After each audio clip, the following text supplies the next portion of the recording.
a little thing. Obey my command, show off the beauty of your valor, and join me to tease the poor brother. This is the eldest daughter of the most weird Adams witch family in this land, Miss Wednesday. And the man who is masterfully assembling these monstrous magic ingredients is Pugsley, the twin brother she has always loved, teasing him with her magic. Alright, I give up. Tell him to drop me off to finish the magic of resurrection. The magic of resurrected? Is this? Yes, it will be something that will help us to revive all things and have more friends in this land by giving souls from this magical flower. Huh? Friends? It turned out that long ago, the Adams had always been friends with the people around here. Unfortunately, after they knew the witch's identity of the Adams family, they thought the family was different and bizarre, so people drove them to this hill. However, both still wished to have more friends like them, so Pugsley was determined to work out the magic of resurrection. And I will revive this pharaoh. Huh? Hey, don't bring these colorful things near me! I'll break out in a rash! Besides, how is it this thing is going to revive all things? Stop dreaming about having friends. Because no one wants to be friends with witches. But don't you want to have friends like us? I'll prove to you that the magic of this little thing can do it. However, no matter how many times he tried to activate this magic item, the results are not what Pugsley hoped for. Definitely you just teased me and caused it to hit the ground hard, so it just didn't work. Impossible! There's no way to resurrect things, even if we use magic, so don't read these books or blame me, otherwise... What if I don't? You're gonna punish me? That's right! Since Wednesday was an arrogant person, she immediately shot magic to Pugsley. Pugsley was quick to dodge the shot, but that magic accidentally hit a strange object, made it work, and eventually, the sparrow came back to life. Both were very surprised to know that this item needed a strong enough amount of lightning to work. Then, Pugsley quickly returned home to show off his accomplishments to his parents. However, they both did not know that there was an eye that had always observed them in the background and plotted a plan of imminent peril. When the Toosers were eager to bring back the item, suddenly, a pack of wolves appeared and attacked them. Wednesday was quick, using a wand to control them. But Pugsley was separated by a wolf.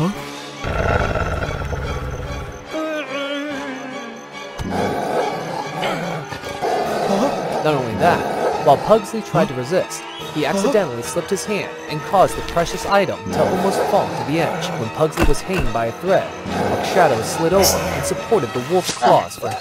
Get lost! Pugsley! Are you alright? I'm okay. Thanks to this guy, I was saved. Thank you, but you're a vampire, aren't you? But if you're a vampire, you usually have to live in dangerous high mountains, not live near people like that. Well, I am Vance, a vampire living in the west of this territory. I haven't had enough food to spare these days for the winter, so I was looking for food around here, and accidentally saw the two in distress. So I quickly helped you guys, and was injured like this. Seeing Vance hurt, Pugsley took Vance to Adam's home in haste, but Wednesday was still skeptical about this guy. When they just arrived home, Pugsley continuously talked about the item and the new friend to their parents. Their parents greatly appreciated Vance and agreed to let Vance live in the castle during the convalesce period. After that, they found out the broken item. However, Wednesday was not only feeling the look of disappointment and sadness from Pugsley, but also Vance. Not only that, Vance also actively offered to help Pugsley remake this item, making the little witch really curious for the purpose of this new enthusiastic friend. Vance is deliberately taking Pugsley's heart and making him just completely pay attention to completing the revival magic and ignore me. I need to talk to Pugsley in case Vance does. However, no matter how Wednesday advised Pugsley about the anomaly of Vance, Pugsley left this out. I understand you appreciate Vance and consider him a friend, but I have a hunch that Vance is not as good as he seems. Wednesday, sometimes we can't judge things by hunches. You also see Van's actions and feelings for us. One more thing that, finally, we have a good friend. So please, don't doubt Vance. Then, Pugsley kept going into the room to finish the job. Maybe Pugsley's right. We always wanted to have good friends, but now when we had, I was suspicious and overly subjective about the person. While Wednesday was indifferent to Pugsley's words, she suddenly heard the noise inside the room. When Wednesday came in, she saw that her parents and Pugsley were allergic to the magic cake that Vance had made, but she did not understand what was happening. Vance immediately controlled her with colorful glasses, which she feared the most in the words of Pugsley. The atoms have finally been knocked out of my hands. As it turns out, Vance was an evil vampire, once heard of the Addams family from their freaks in the land, so he had been exploring the family for a long time, particularly as he witnessed the magic resurrection. Vance decided to approach Pugsley to repair it.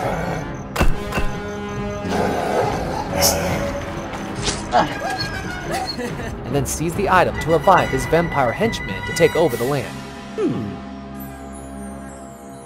Thank you for this gift, Pugsley. I will use it to revive more friends for you.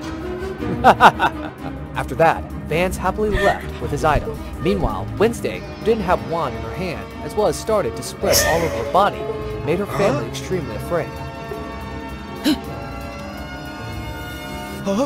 Sorry, Wednesday. You stubbornly disobeyed me and made this mistake. Suddenly, Pugsley was belching because of eating too much food. The dark smoke was almost full of the room, but this helped Wednesday come up with a way to free it all. Pugsley, keep on belching! It will cause that colored glass to be covered in black and help me restore my strength! Pugsley agreed to do, and soon the room was filled with black smoke.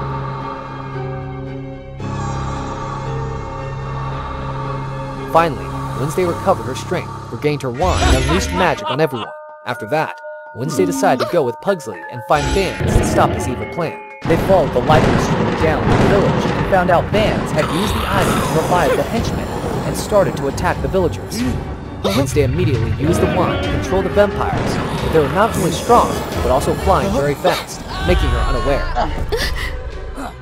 Even though Wednesday's wand was broken by a vampire. We can't keep fighting these vampires. There are too many. Yes, we can't have enough time to save the whole people, so we need to find another way. When they were talking, a bolt of lightning hit the big trees nearby and created a fire, causing the vampires to panic away. That's right, Pugsley! These vampires are scared! Fire! However, my wand was broken, so it couldn't make a big fire. Then use this. But this is your achievement if we burn it. This is the item that Vance and I made, but it ended up being something which was harmful to our family and people. So I'm willing to pay this price to make up for my sins. Sorry, Pugsley. I can't give you a good friend, but despite not having friends, I hope we stay together and help each other as we do now. Then, with Wednesday's magic ingredients and spells, the frightening fire of magic rushed in the witness of people. Surrounded on four sides by great fire, the vampires panicked and were gradually defeated. Moreover, Vance was almost devoured by the fire when he injured his wings, so he decided to turn into a bat and fled. Eventually, Vance's entire henchmen were destroyed. Finally, the light was brought back to the people. We did it! Are you a witch of the Addams? Although both wanted to hide their identity from the people, but it was impossible. No wonder we've seen you guys so familiar. Moreover, look how the fire that you two caused defected on everything around here. But it was thanks to your fire that we could escape the vampires. So, we thank you very much for saving us, although we chased your families away from the old days. So, we also want to try to be friends with good witches like you. Thank you very much. Witnessing the help of their sisters to the people, they decided to make a party to welcome the Addams back into the village. Then, the journey and challenge with the new friends of the Addams sisters continued. After passing away, there were souls that lingered in the mortal realm, refusing to transcend. They concealed themselves within the night, regardless of the peril posed by the soul-sucking demons.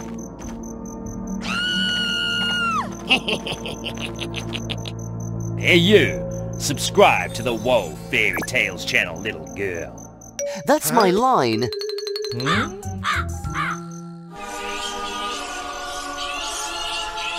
Under the moon's glow, these souls revealed their true forms. knowing that death would witness and condemn them to the underworld for eternity. Are you death? Sugra, my love, have you taken him? Sugra, Yuna's beloved, had cured her when she fell ill. But later, he vanished mysteriously. Huh? So I am left afflicted and ailing again, and unable to move on. I must remain in the mortal realm to find him. I beg you, don't take me. Death agreed, with a condition that Yuna must become the goddess of the moon, controlling its lights, assisting Death in seeking wandering souls. Death entrusted her with a moon unicorn, guarding the tree of spirits that empowered the moon. I'll grant you only a year. If you refuse to transcend, I will still take you to the underworld. I am Argus, your servant. Becoming the goddess of the moon was Yuna's chance to locate Sugra. Swiftly, she learned to control the moon's radiance. Yet, wherever the moonlight touched, the souls eluded her. It took immense effort for Yuna to find her first soul.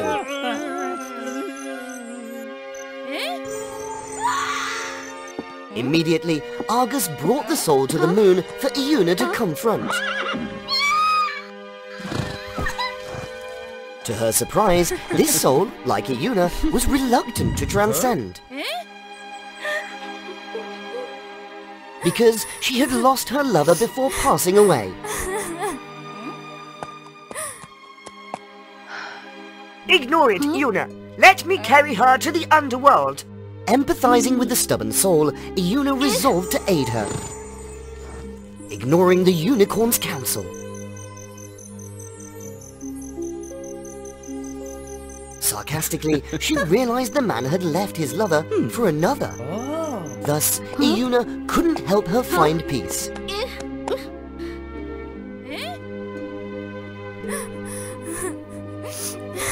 Yuna had no choice but to let Argus take the soul to the depths of despair.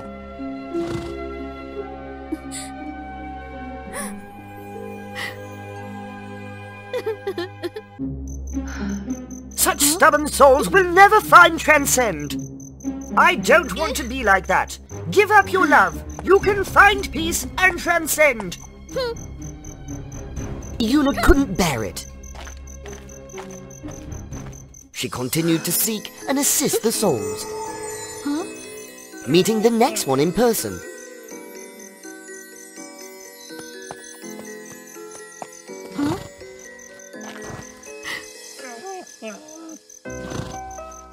A man who couldn't bid farewell to his wife before passing away. Ignoring Argus's protest, Yuna was determined to help him.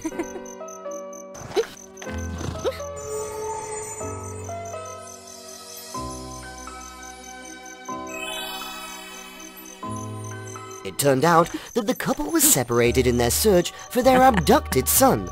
The man passed away without saying goodbye to his wife.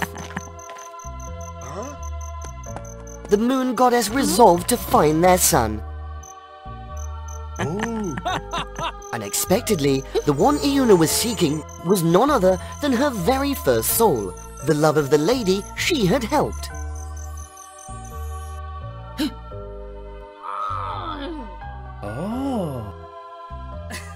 He had been cursed by a dark sorcerer and taken away. With Argus's help, Yuna rescued him and reunited him with his parents.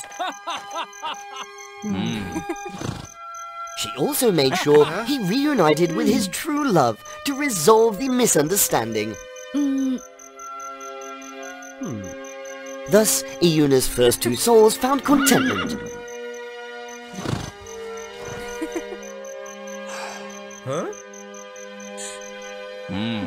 Allowing them to transcend. See? They are not stubborn. They are suffering and lost. They're like me. They need my help, and I will never stop looking for my beloved. Yuna had proved that she was right. Gradually, Iuna and Argus became inseparable friends, despite... Listen to me. If you give up Sugra, you'll transcend, and you won't suffer anymore. I've already said I won't give up. As the one-year deadline drew near, Iuna helped numerous souls, but still couldn't find Sugra. And at this very moment... The moonlight is fading away. I can no longer illuminate the mortal realm. Has the moon tree withered? Isn't this the doing of the soul-sucking demons? Stubbornly, Argus refused to carry Iuna to the land of the demons. No, the deadline is approaching. You can't do anything. Please transcend. Iuna reluctantly pretended to agree, because the moon unicorn was too stubborn. Then she discreetly used the remaining bit of energy.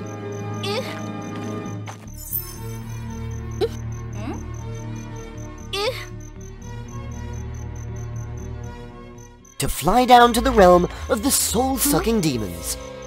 The demons were surprised to see the moon goddess.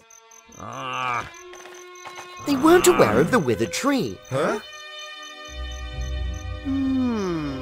However, they wouldn't let Iuna go easily. The moon goddess had caused them much trouble. Just then, the moon unicorn arrived, timely rescuing his master. Yet Argus was unfortunate, falling victim to the demon's attack. And thus, Iuna discovered a horrifying truth.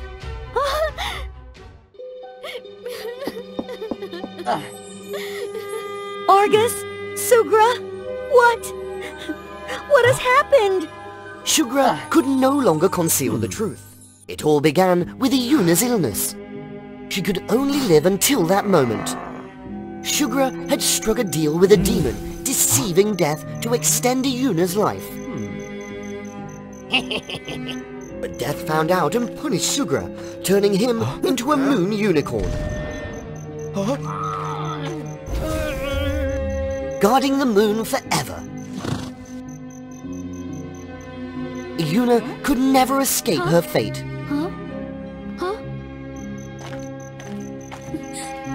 Fearing that Iuna would transcend if she knew Sugra's punishment, he asked Death to keep the secret. Touched by Iuna's compassion, Death appointed her the goddess of the moon. Sugra would live as a unicorn, assisting Iuna's mission to convince him to transcend.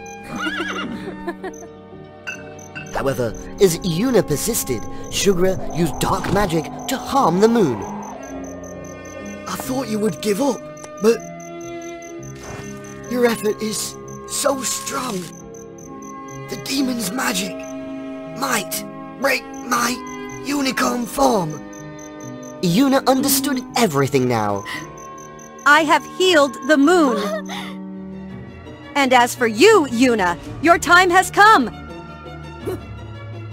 No, I'm begging you, don't take her! Rules are rules. Can I take Sugra's punishment? Can he become a normal soul? Iuna's plea didn't break any rules. No, you can't do that. It can't be. I'm the cause of your punishment. I'll find peace only if I take your sentence. When I became the goddess of the moon, I helped many people like you and me. Helping them made me happy. Now I must help you. As long as you transcend, I will have no regrets. If that's the only way you can be happy.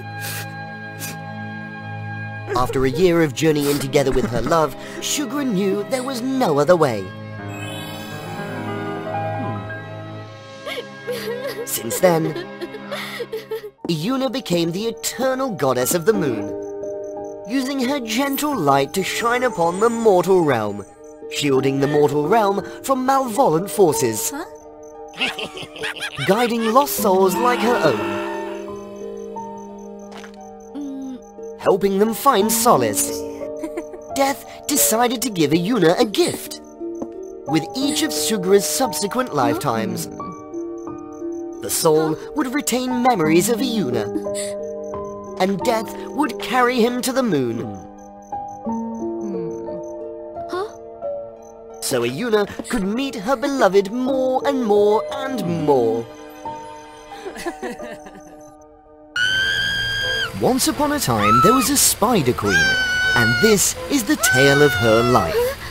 But first, follow the WOA Fairy Tales channel. Don't interrupt the story, okay? The Spider Queen, Charlotte, lived in seclusion within the forest, as everyone feared her eerie presence. In reality, Charlotte was very kind-hearted. She used her abilities to protect the forest. Despite her kindness, Charlotte believed herself to be terrifying. In the past, Charlotte's former husband sacrificed himself trying to save her, but people misunderstood that she was the one who harmed him. Since then, Charlotte chose to live alone, befriending only the unhatched spiderlings. Deep down, she longed for love and companionship. That day changed Charlotte's life. Why are you here, human? This is Princess Wendy.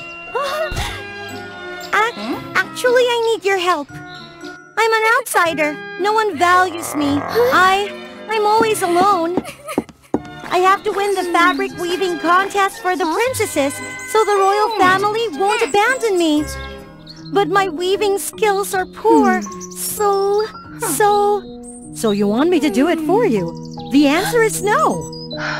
If I win, I can convince the people that you're not scary, and if they see your talent, they'll trust us. Charlotte didn't want to see herself and her spiderlings lonely anymore. Charlotte also empathized with the prince's situation. Wendy went all out to protect Charlotte, and it had been a long time since the Spider Queen received such respect when they returned to the castle. That night, she diligently wove a beautiful gown for Wendy to use in the contest. It's marvelous! Truly breathtaking! Thank you? Her efforts were rewarded. The gown she sewed for Wendy was indeed the most beautiful gown. And Wendy easily won the first round of the competition. The dress is stunning. I had no idea the princess was so amazing. People like my dress? It's truly that wonderful? Wendy was really glad after coming back from the contest. I knew you were right! Unbeknownst to them, Anna, a competitor, plotted revenge against Wendy. Little did the villains know that Charlotte was with the princess. And they were quickly defeated. Charlotte, if you didn't, Don't. You're my friend. I'll do everything to protect you. I'm not... Though Wendy behaved strangely, Charlotte couldn't investigate further, as she had to prepare for the next round of the contest.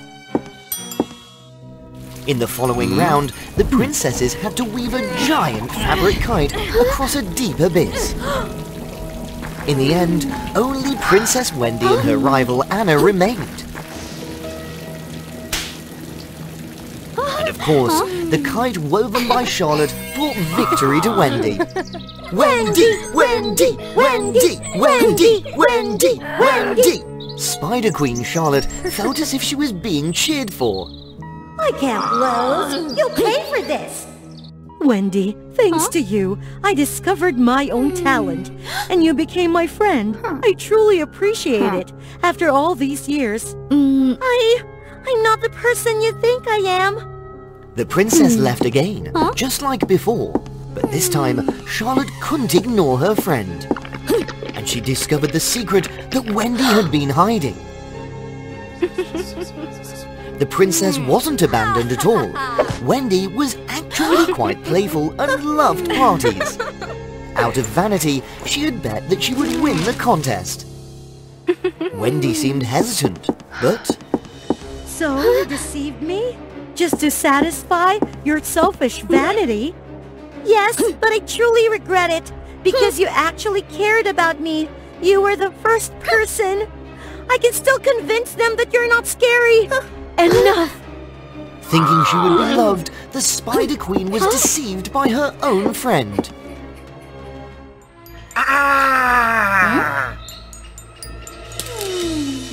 Just when it seemed the Spider Queen would go back to her old life, another twist occurred. You attacked us that night. Why did you do it? Speak! Charlotte had discovered that Anna had sent her henchmen to harm her, and Wendy for revenge. It can't be! But no matter what, she couldn't abandon her friend. What's now?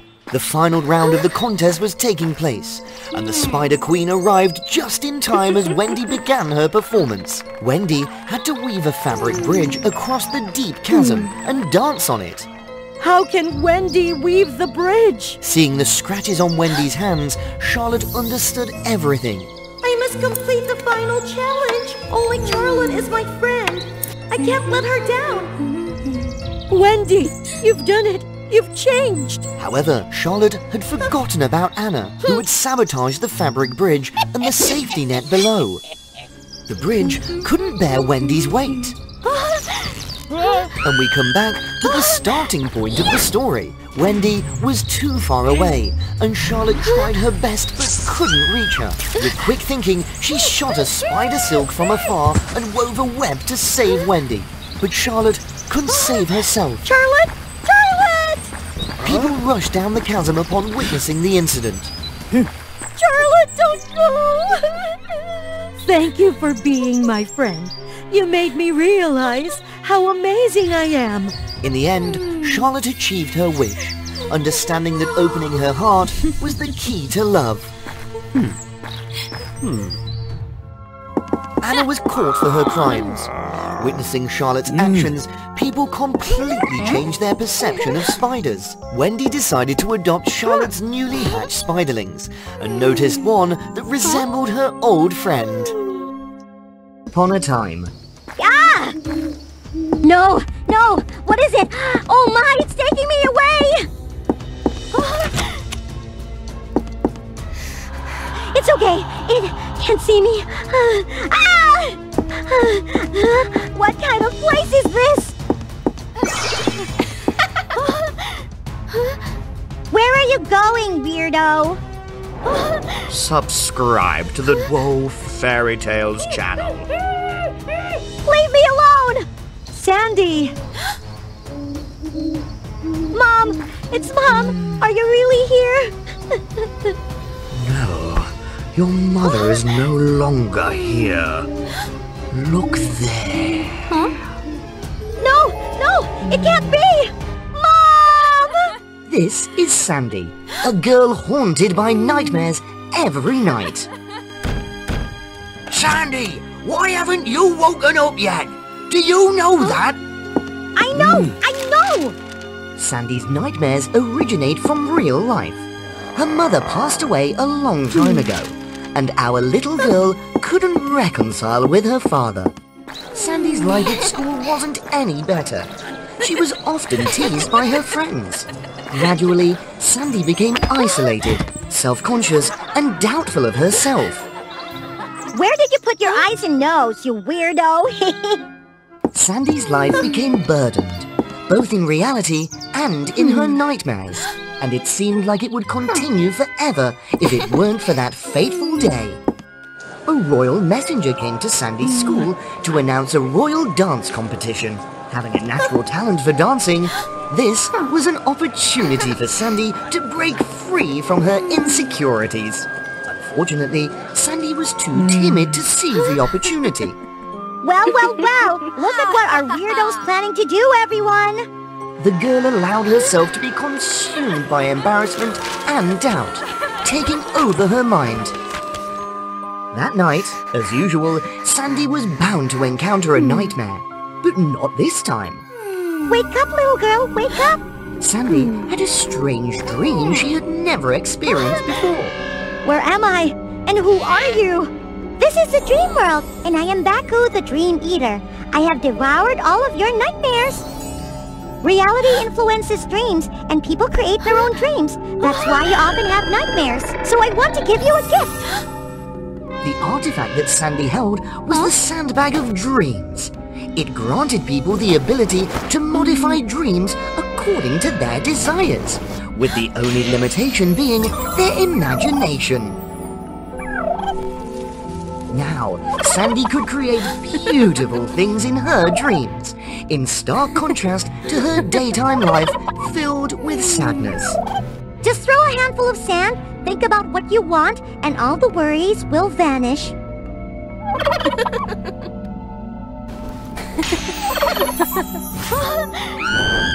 She longed to stand on a stage, but her shyness held her back in the real world. However, in the dream world, Sandy transformed it exactly as she desired.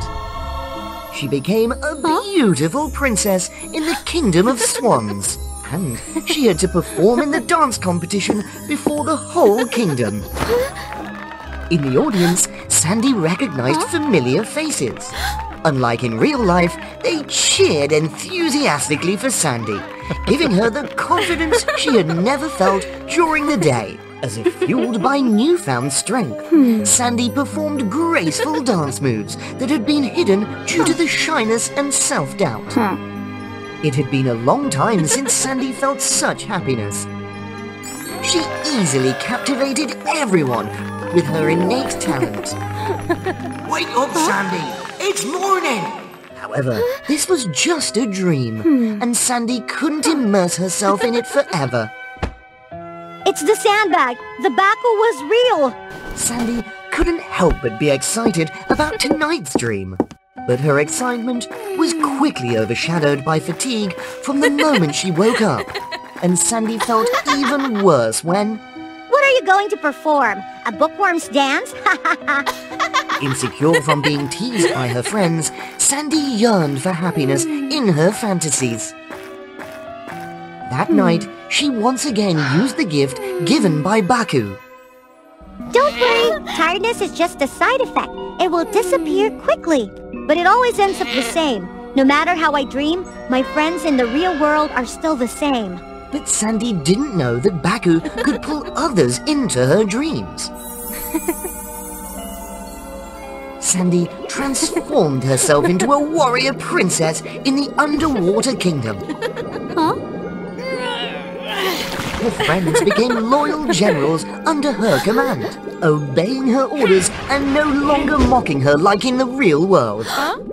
When the underwater kingdom was attacked, Sandy courageously led them to fight against the evil pirates. Yeah. Instead of being timid in reality, in the dream world,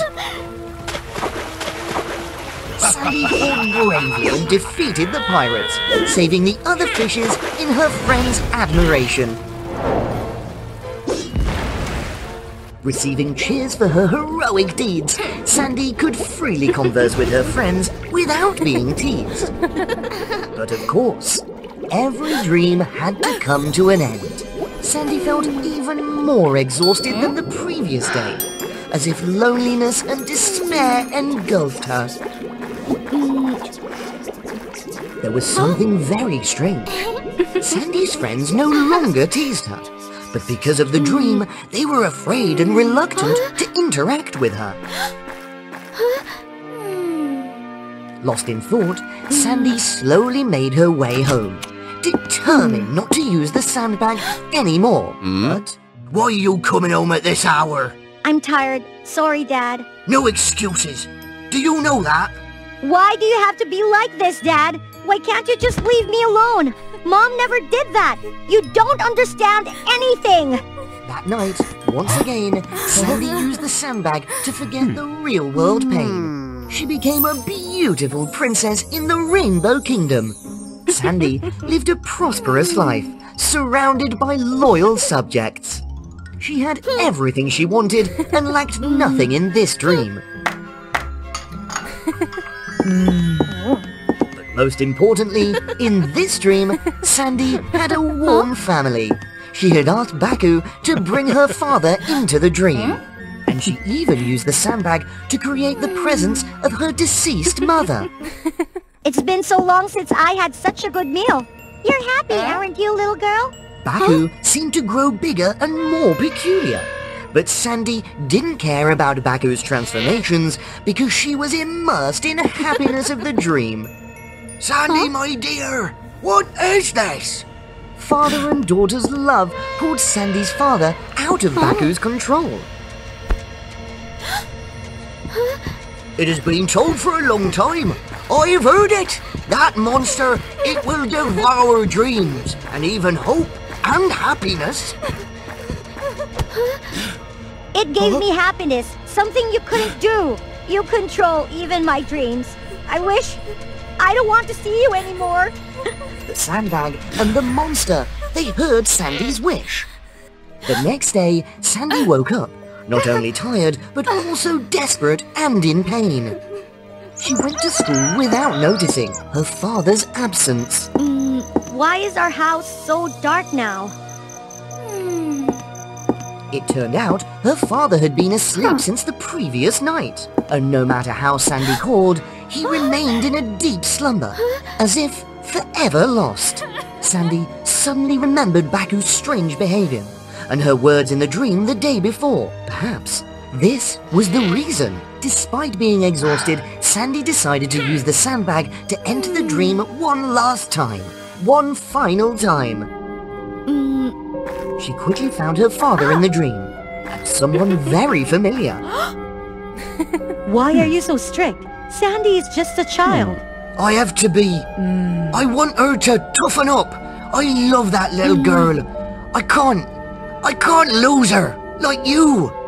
Dad! Here you are, Sandy. Sandy couldn't believe it. Her mother was actually the monster Baku. It lured Sandy into creating beautiful dreams, only to devour her hopes and happiness that she invested in those false dreams. You're drowning in fake happiness. You didn't notice my changes. You have to pay. Now that it had enough power, Baku would devour the souls of both Sandy and her father. Sandy instinctively used the sandbag to fight against Baku. But of course, nothing happened. Without the sandbag, Sandy was nothing. Let him go! Inspiration filled Sandy's eyes as she watched her father grow weaker and weaker. Sandy, I'm sorry. Helplessness, despair, and love overwhelmed Sandy. Now, Sandy had no wish other than to save her father. Let him go! A surge of power from an unknown source helped Sandy rescue her father in an instant. Reality influences dreams. People create their own dreams. That's right. This is my dream, where I can do anything, where I can create my own dreams. Sandy's willpower became extraordinarily strong. She transformed into a graceful swan princess, performing enchanting ballet moves to push back the monster.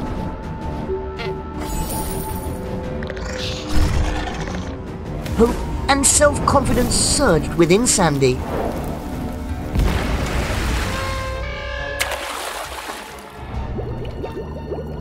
She continued to transform into a mermaid and harnessed the power of the sea. Sandy's tsunami swept Baku away, pushing it back to where it belonged. And she transformed into a rainbow princess, delivering the final blow to Baku.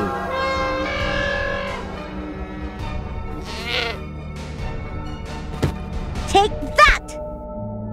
Sandy, my dear! Sandy's father recovered after she defeated Baku. At this very moment, the true owner of the Sandbag of Dreams appeared. She was the goddess of dreams. Baku was a creation that got out of hand, stealing the Sandbag of Dreams to display its power and mischief. Actually, didn't the little girl defeat the monster herself?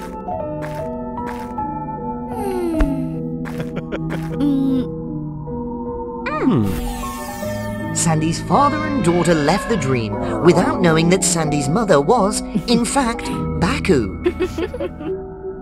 It was the goddess who transformed into Baku to help Sandy have confidence in herself. After the dream, Sandy's father understood his daughter better. Sandy also understood that instead of escaping into illusions, she had to face difficulties with courage. That's my friend! I studied with her! She's amazing!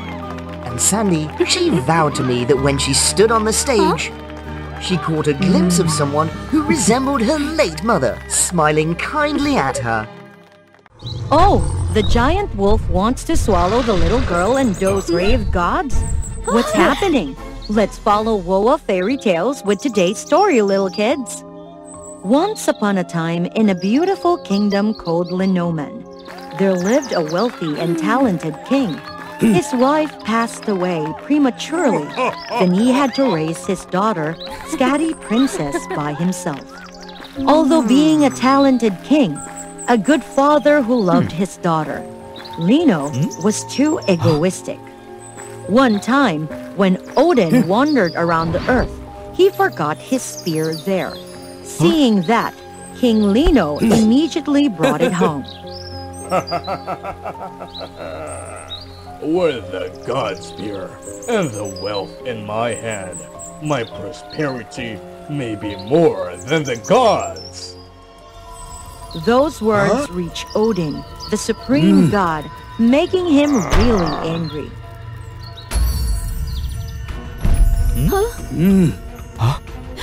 You are a human, but you dare to insult the gods? Your arrogance deserves to be punished.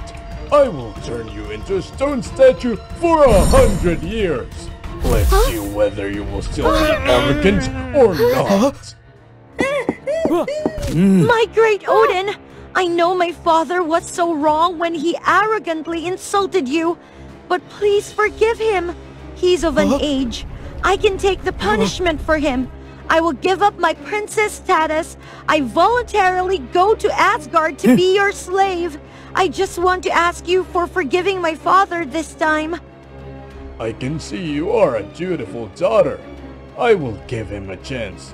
But there is a lot of work on Asgard Mount, and they're really heavy. Can you make it? Yes, I will try my best to atone for my father's sins. Odin agreed to bring Skadi to Asgard.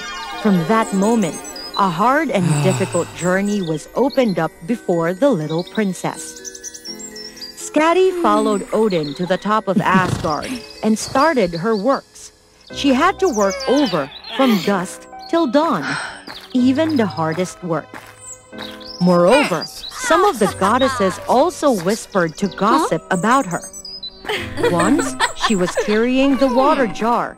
Suddenly, a goddess tripped her. She lost her balance and fell forward. Luckily, Nord, the god of wind and sea, timely catched her. He held Skadi on his lap. They looked at each other passionately. Skadi was astonished for the wild, then shyly pushed him out. Thank you! Working for a long time, Skadi really missed her home. My great Odin, I've been away for so long.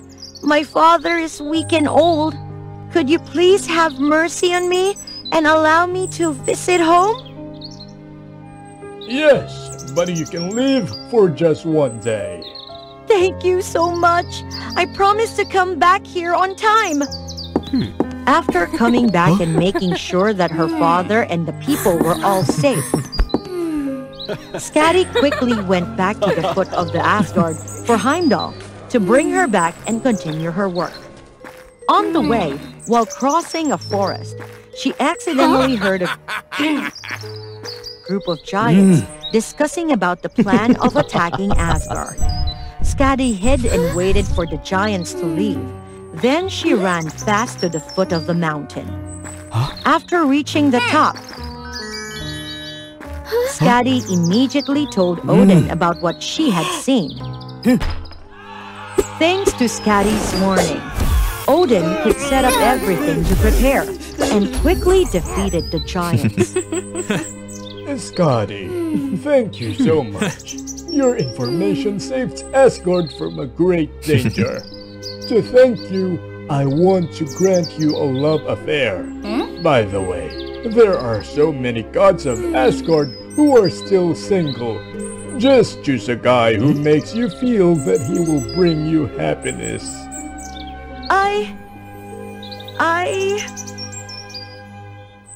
If you are still confused, I have a good way for you to do it. Odin came up with a plan.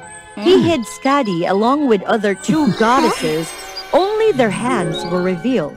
The gods who willingly chose the hand of Skadi would become her husband. Nord voluntarily took the first turn, and he was able to choose Skadi's hand. From that moment, they became spouses. Skadi didn't have to work hard anymore. She moved to the palace of the god of wind and the sea, enjoyed a happy life. However, she still felt guilty because she had just met Nord for a short time. She didn't really love him. Nord also realized that, so he treated her more gently. His gentle manliness gradually made her love him. Nord, winter came. The snow outside became thicker. I used to love skiing while I was with my father before. Do you like to go skiing with me? Of course. Let's go. They happily skied together and shared joyful moments, but they didn't know that from the faraway island. The giants were really bitter for losing the fight. They discussed to go on the island to knock out the little guarding god, rescue the giant wolf Fenrir to make a plan for coming back to attack the gods. At that time, Skadi and Nord were so happy together. Nord even took a gilded bow to give Skadi. Skadi, this is a magical bow, a treasure of my mother. She told me that I could only give it to the one I love the most. And it's you. From now on, this bow will always be by your side to protect you. Like me. Sadly, their happiness didn't last for so long. Then the giants were back. This time they brought a massive army, and also the ferocious giant wolf Fenrir. Because the surprising attack, the god could prepare nothing. They just went out with their pure nature and power to fight against the giants and the wolf. Skadi, I have to go now. Asgard is in danger. Remember to stay here. You're not allowed to go anywhere. No! I cannot let you go alone! Let me go with you! Come on, listen to me. My happiest thing is your safety. Right after that, Nord went out to fight.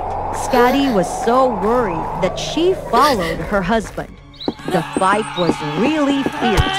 Both sides reserved the balance.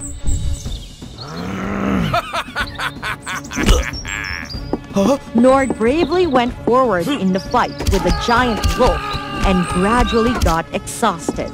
Taking the chance, the wolf knocked him out far away, then moved forward to swallow the god. Right at that moment, Skadi appeared. She used a black wooden bar from the roadside to slide fast on the snow to the wolf and threw a spear to it.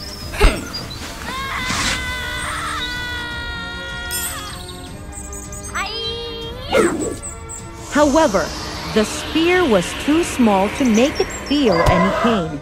It smirked and came closer to Nord. Skadi was so panicked that she rushed there to hug her husband so tight to cover him. Suddenly, a light appeared and knocked the wolf out. The bow slowly flew up and floated before her eyes. Skadi immediately realized that the bow could defeat the wolf, so she held it tight and shot at the wolf, making it collapse. Then Nord controlled water and locked the wolf inside a globe. After defeating the giants, the gods also came there to help them. They imprisoned the wolf and the giants with high security, not allowing them to escape anymore. Nord, I know it's too late, but I still have to say I love you. I want to be with you for the rest of my life. I've been waiting for this for so long. I also love you with all my heart, my beautiful Scatty. My brave Scatty, you saved Asgard once again. To return the favor, I granted you the title of Hunting and Winter Goddess with immortality. From now on, you and Njord can live happily together forever. Scotty and Njord looked at each other happily. They hugged so tight and shared a true love kiss. From that moment, they lived happily together forever after. Escape my dark magic after all. Surrender! No! Who's the one who just saved the princess? And what's the story then? Let's find out. In that magical kingdom, there were two close friends named Agatha and Sophie. Unlike Agatha's shy, timid look, Sophie was a haughty lady who loved to read fairy tales and dreamed of becoming a rich princess because she thought her appearance and demeanor deserved more in the lavish and splendid places. However, Sophie would be willing to join anyone who dared to speak badly or touch Agatha, who had taken Sophie with her when her family had the hardest time. One day, while waiting for Sophie to borrow books from the library, Agatha still worked and met a young man who was spending his last few coins to buy food for the poor child.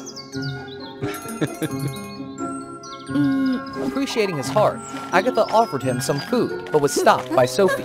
Agatha, we're poor enough. Don't give away our stuff to any strangers like that. I'm sorry. Then let me give it back. No, you just take it and go. Agatha! Sophie, it's just one or two apples that won't make us rich. Besides, I'm sure if we help people, sometimes they'll help us. Aren't all the fairy tales you read like that? All right. Consider it a blessing. Speaking of stories, today I found this fairy tale book of ancient magic. It says that if we go to the wishing tree in this village on the night of the meteor shower, all wishes will be fulfilled, and there will be a 100-year meteor shower this weekend. So let's go there and fulfill our dream of being rich.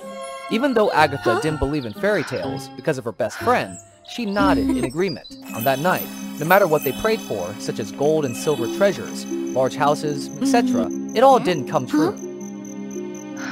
During the sadness, they suddenly heard an old woman fall nearby, so they rushed to look at the situation. However, Sophie was afraid of her beautiful dress being dirty, so she showed dissatisfaction and only watched them bandage the wound. Appreciating the hearts of the two of them, the old lady gave them the star bracelet of friendship and turned herself into a star fairy. It turned out that it was the wishing fairy who lived in the wishing tree for thousands of years and waited for the destined people to come here to fulfill the wish. Having the chance to return to the rich life of the past, Sophie quickly said her wish. I've been living a poor life too long. Therefore, I wish to have the status of worthy of my true identity right now. What's your wish that you look so thoughtful? I was wondering, how long have you been here and given people wishing? The star fairy was startled to hear Agatha's question, but she answered honestly. Maybe. It's been thousands of years since I was given the mission to grant wishes and not to leave the wishing tree half a step away. Because I've seen things change. Things grow freely compared to myself a long time ago. That's so. Actually, I have a close friend, a good job, and I also love to help people. But sometimes I also feel tired and need my own space to relax, freely do what I like. So I wish you would be free to do what you want after all that hard work. The fairy was amazed by Agatha's wish, but she still smiled and fulfilled the wish. When Agatha awoke, she became a princess who lived in a splendid castle. But Sophie was trapped in a witch's house with dark aura all around her. What's going on? Why am I in this weird place? Don't you wish you had the status you deserve? Therefore, being the bride of the darkest witch is for me the best option for you. That can't be. If it's my wish, I'd be the lady or the princess and can't be the bride of darkest witch. Why not? Agatha has a vague appearance, but she has a kind character. But you have a rocky and ambitious character. Very suitable as my wonderful bride.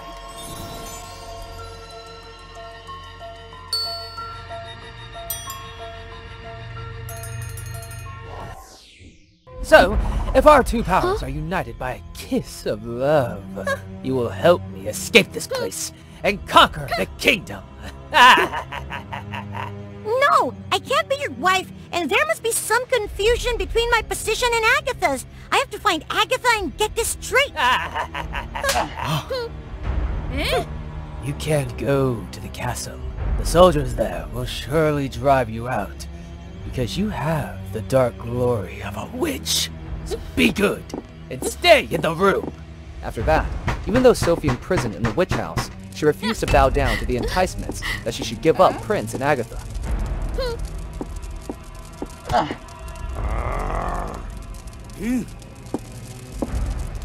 Sophie even tried to sneak out at late night.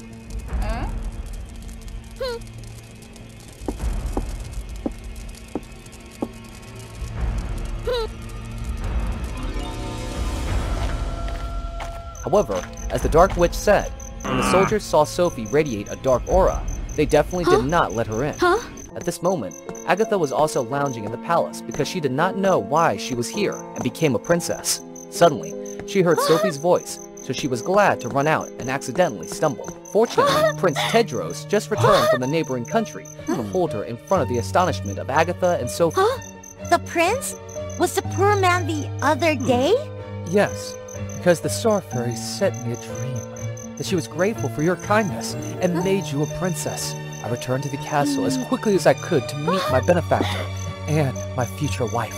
Despite hearing the prince's explanation, Sophie did not believe the truth and was about to intervene in the next conversation when she was summoned by the Dark Witch. Let me go! Why did you arrest me? I tried to get out of here, tried to meet Agatha and the prince, but... No matter how hard you try, Tedros' heart belongs to Agatha. And I am the only one who understands your power potential, always taking care of you and taking you away from these people. If you still want to be a princess, then after the two of us combine, our magic can rule this kingdom. I will help you live with the throne you want. Hearing the sweet words from the witch, plus the fire of hatred burning in her mind, Sophie was gradually persuaded and let him absorb the rage and selfishness in her for him. By the time Tedros and Agatha got there, Sophie had agreed to give the witch a kiss and helped him gradually regain his sealed magic.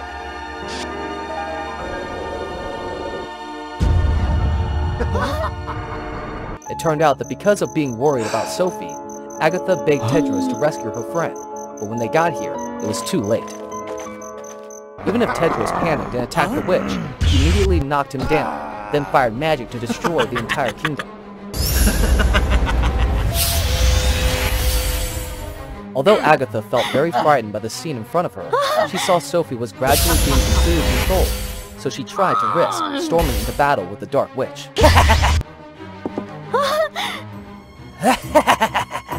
Sophie is now completely manipulated by me and has become evil. It is not long before you can touch or awaken her mind. No! What Sophie wanted was to be a good, rich princess who helps people like in fairy tales. Besides, she's not the kind of guy who does everything she can to destroy people to get what she wants. So, even though she's going the wrong way and being manipulated by you, I believe her heart is still on the right track. Hearing Agatha's words, the witch was angry, intending to silence her forever. Sophie awakened from Agatha's friendship and tried to shield her best friend from magic.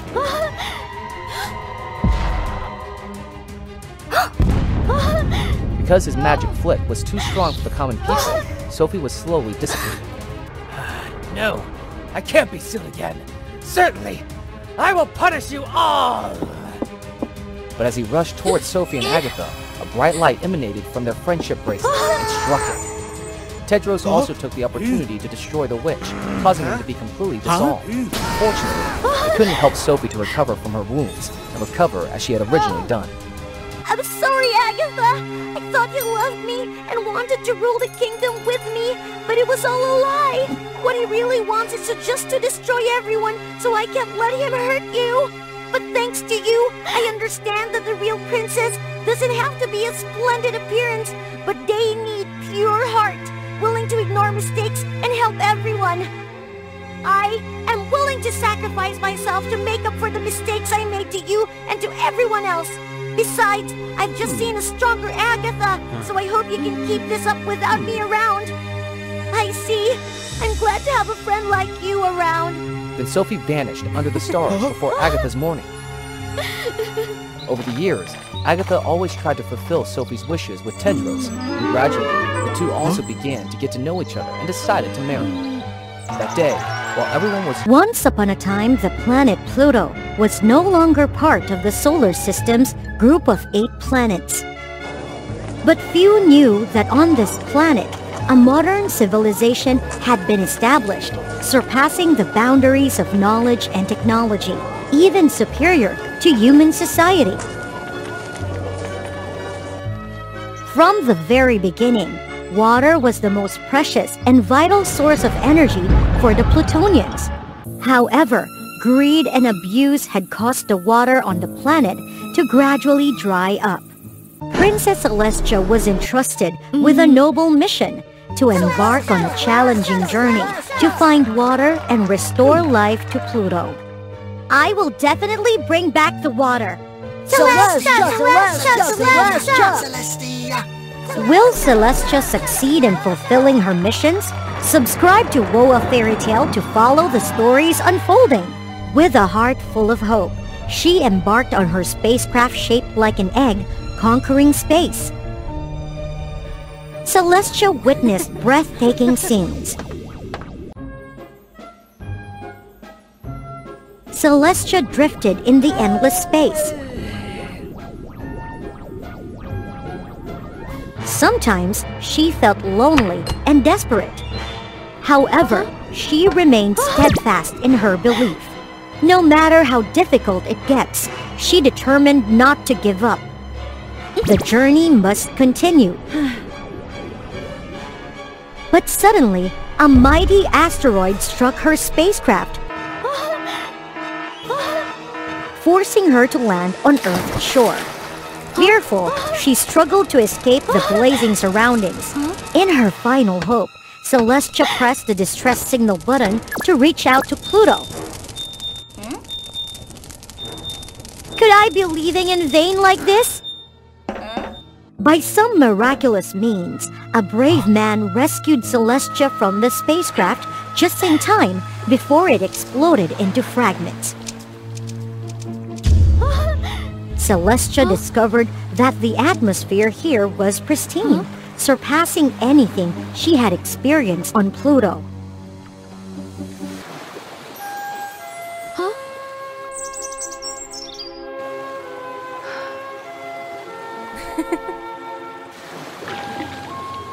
You?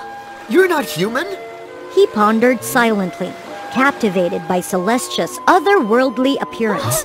Her azure skin shimmered like a sapphire, and her eyes sparkled like a miniature universe, leaving anyone who looked at them mesmerized. I will make sure she stays here. Gently, Logan took Celestia into the territory of the Aquaria Water Tribe. It was a beautiful village, lining the sparkling coastline. The curious villagers surrounded her, communicating in unfamiliar languages that she couldn't understand. Who is she? She looks so weird. Chief, we shouldn't accommodate her. Don't worry, I will carefully watch over her. I need to know where she comes from and what her intentions are. So annoyed! I don't understand what they're saying.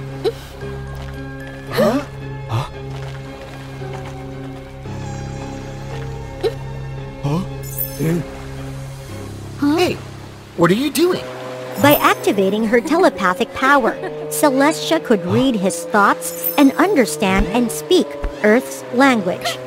Haha! Now I understand. So you'll let me explore this land, won't you? Yes, as a research subject. Research nothing at all. Don't expect to learn about my origins. Enough with that attitude. Come on, follow me. Initially, Celestia felt uneasy and uncomfortable. She often argued with Logan because he forbade her from leaving the house. The only thing she could eat was fruit, while anything Logan brought her made her nauseous. Tell me, where are you from? Why do you want to stay here? The place I come from is far, far away. You wouldn't know even if I told you. Come on, I'm helping. Fine, I'll tell you if you let me explore this land. Is it common for extraterrestrial beings to be so troublesome? Well, wait a few days. After Celestia's health recovered, Logan took her on an exploration. The Aquaria people used the power of magical crystal water to control tidal waves. They fished, searched for pearls, and specialized in aquatic products. They rode on giant sea turtles, traversing the vast ocean and easily diving deep into the depths. Logan taught Celestia how to ride the sea turtles, and together they submerged into the vast ocean. Before their eyes, a magical world appeared. Both of them dived into a mysterious cave. Inside the cave stood a towering sacred tree, shimmering like precious gems. This is the soul tree of the ocean. The tree helps transmit limitless magic to the ecosystem beneath the sea, and is the hope for the people of Aquaria. Every week I come here to pay homage and worship the sacred tree. That's fascinating! Logan began to sing a deep and solemn ancient chant, honoring the sacred tree. The hymn had been passed down from generation to generation. Do you know, this place is so similar to my homeland. Both sides have a deep connection with water, considering it the source of life. However, my people exploited it ruthlessly, while the Aquaria people honor water immensely. Tell me, Celestia, where did you come from? Pluto, a planet on the brink of destruction. After living on Earth for a while, Celestia grew accustomed to this place. Her peculiar azure skin could withstand the highest temperatures, allowing her to assist the villagers in extracting diamonds from within volcanoes. Logan and Celestia grew closer day by day. Their bond grew stronger, and their feelings deepened. However, amidst the joyous life and their growing familiarity with each other, Celestia never forgot her noble mission. She would soar through the sky, finding rivers, streams, lakes, and magically siphoning every drop of water into her enchanted water squares. Celestia's water theft had severe consequences. Droughts occurred everywhere, and people from towns and tribes in the mountains and forests suffered from severe water shortages, leading to illness. Why does water from an entire lake evaporate overnight? Logan? Celestia, are you okay? Do you want to drink more water? Although fresh water was scarce now, Logan still shared his water with Celestia. He now looked pale and exhausted.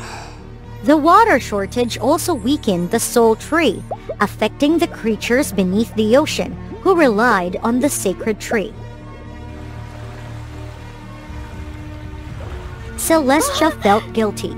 She reminisced about the memories and her emotions. Celestia realized her mistake. Stealing water from others was not the way to restore Pluto. She couldn't destroy Earth like how Pluto was destroyed. Celestia decided to return the water to the rivers and streams on Earth. So you're the one who stole the water. How could you be so heartless, Celestia? Yes, initially taking the water was my intention. I wanted to bring water to restore Pluto, but I realized this was wrong. I'm sorry, I will return all the water. How can I trust a thief like you? Enough! Leave Earth now! Upon receiving the distress signal, the Pluto warriors arrived at lightning speed, fearing Celestia was in danger. Seeing the lush green lakeshore, their hearts filled with greed to seize all the water on Earth. Celestia, are you alright? Is this scoundrel causing harm?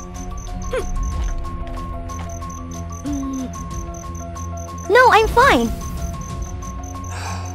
Let's see. Oh, it's too little. Listen, I want to abandon this mission. Earth has so many wonders, vibrant colors, and beauty. It doesn't deserve to be destroyed like Pluto. Our princess has been brainwashed by these Earthlings. It's not good. You're a useless princess. From now on, I'll take on this mission. Let's restore Pluto together.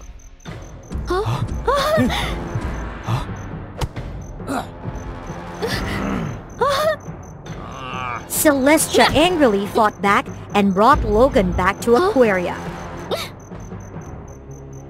She revealed the truth to everyone and urged them to unite and drive the people from Pluto away.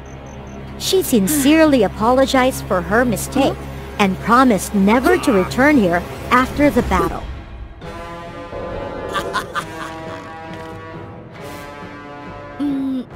Stop it, Bronx! Let's find another way to restore Pluto together! Enough with your words, you traitor!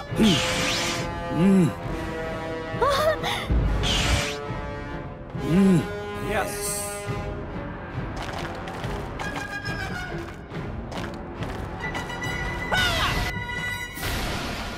Huh? No! Huh?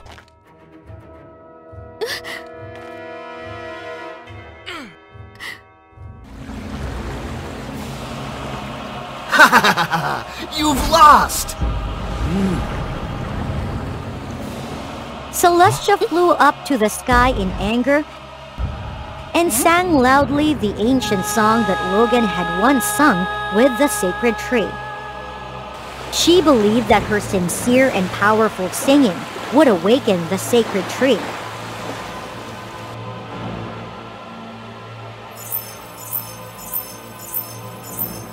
As she wished, the earth began to shake. The sacred tree emerged from beneath the sea. This is the origin of the water's power on Earth? Stay there! Huh? You fools! Do you think you can restore Pluto with this foolish trick? To everyone's surprise, the magic tree began to tell the story of Cumbus, the water deity on Pluto, and the younger brother of the magic tree. Cumbus provided the water core to Pluto, allowing the water to utilize its resources and sustain life. But the people of Pluto overexploited the water, causing the water core to crack. Now, my brother is furious with the Pluto inhabitants for their inhumane act of stealing water. Even if you bring water back from Earth, Pluto cannot be restored. What this planet needs is to let the water core rest for some time. Perhaps after 1,000 years, there may be a chance to save Pluto. So, our efforts were in vain? Pluto cannot be restored unless the people of Pluto leave. I think the people of Pluto should come and live on Earth. Let's put an end to this meaningless war and live for peace. On behalf of the people of Pluto, I apologize to you for our mistakes, and I'm truly grateful to you.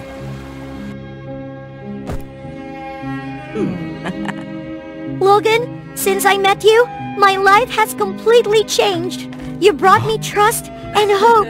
I love you. Welcome to your new home. Celestia and Logan together brought peace to both planets.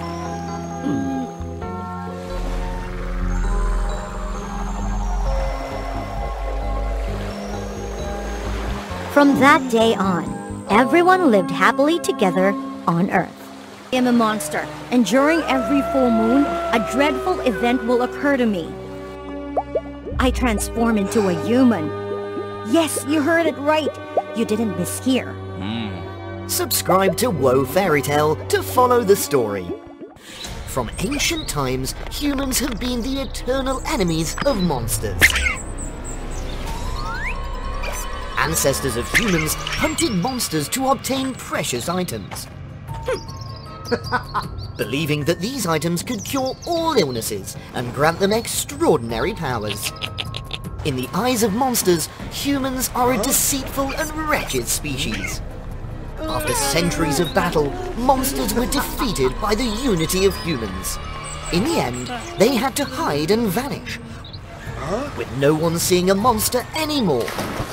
Arya is a half-breed, her father being an octopus monster and her mother a human. When she was born, her mother passed away due to an illness, and she grew up with her father. However, as a half-breed, she would transform into a human during every full moon, and had to live in seclusion. This makes her very self-conscious, and despise the human part of herself. Although no one knew she was a half-breed, Arya was ostracized by the Kraken clan due to her unusual appearance. She had no friends, and lived in solitude. When she turned 18, according to the common rule, all monsters were required to attend Elemental Monster High.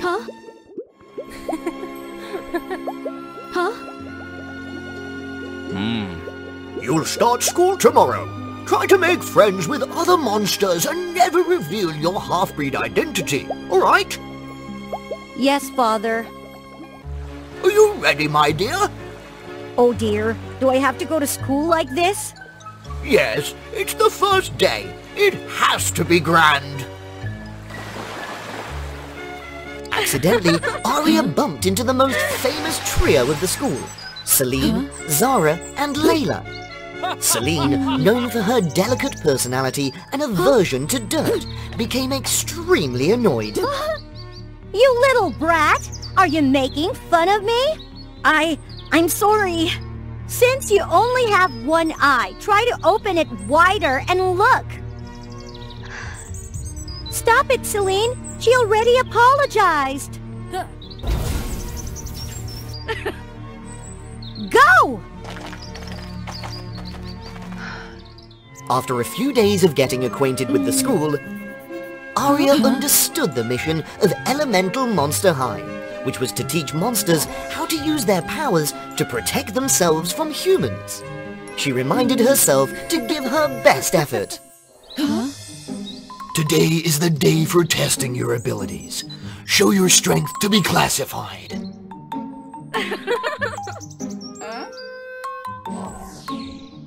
To utilize your powers effectively, you must focus and have absolute confidence in your own abilities. Well, what did you expect? It's a piece of cake.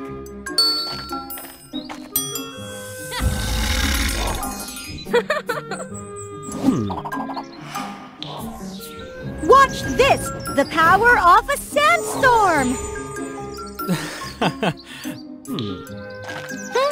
Don't think you can easily attack me. The power of blood, activate!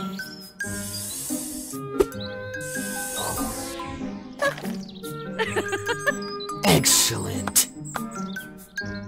Then it was Arya's turn, but she clumsily attempted to use an offensive spell. Due to her lack of confidence in her abilities, the water spell from Arya was easily evaded by the snake monster. Ah! Help me, Master! That's too bad. Be careful! You might turn into stone! No, Master! Well, what a mess.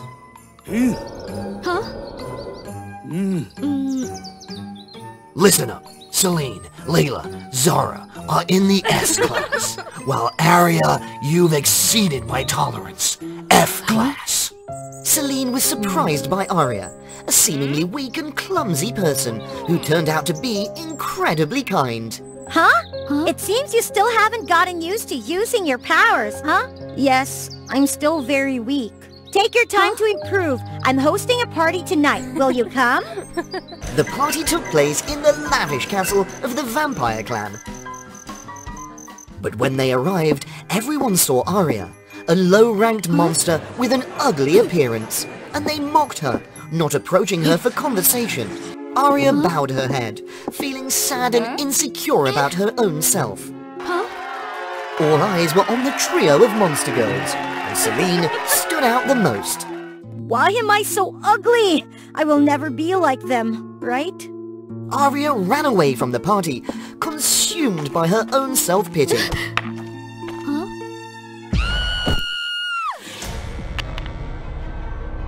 Ah! It hurts so much! What kind of dark magic is this? On her forehead was the symbol of an octopus, catching Aria's attention, reminding her of her Kraken lineage. Suddenly, Celine, Layla and Zara entered. It was then that Celine revealed her dark plan of revenge. Celine had used dark magic from the vampire clan's ancient spellbook to summon this demon. Oh my, that's so creepy, Celine. Are you insane? You've become a demon and you're afraid of demons! The power of this demon will turn humans into monsters. From now on, we won't have to hide. We'll dominate the world. But for now, I don't know how to awaken it. Let's keep it here for the time being. But why do we have to do this? I saw with my own eyes how humans hunted and harmed my mother. That's why I vowed to eradicate humans from this world and avenge my mother. Join us! That monster must be connected to your Kraken lineage! Aria, always despising the human part within her, wanted to erase it. Erase humans from the world. Thus, she agreed. Since joining the group, Aria gradually lost herself. Aria tried to keep up with them. Even though she found the monster food at the school revolting, Aria forced herself to eat it, pretending it was delicious. Aria even started collecting artifacts to resemble Layla. She slept for 12 hours a day like Zara. And she changed her appearance and acted cleanly like Celine. The friendship between them gradually became closer through joyful experiences. This was the first time Aria felt accepted. In addition, Aria often stayed in the library trying to awaken the demon from the underworld. Aria discovered that the only way was through a legendary sea stone of the Kraken clan.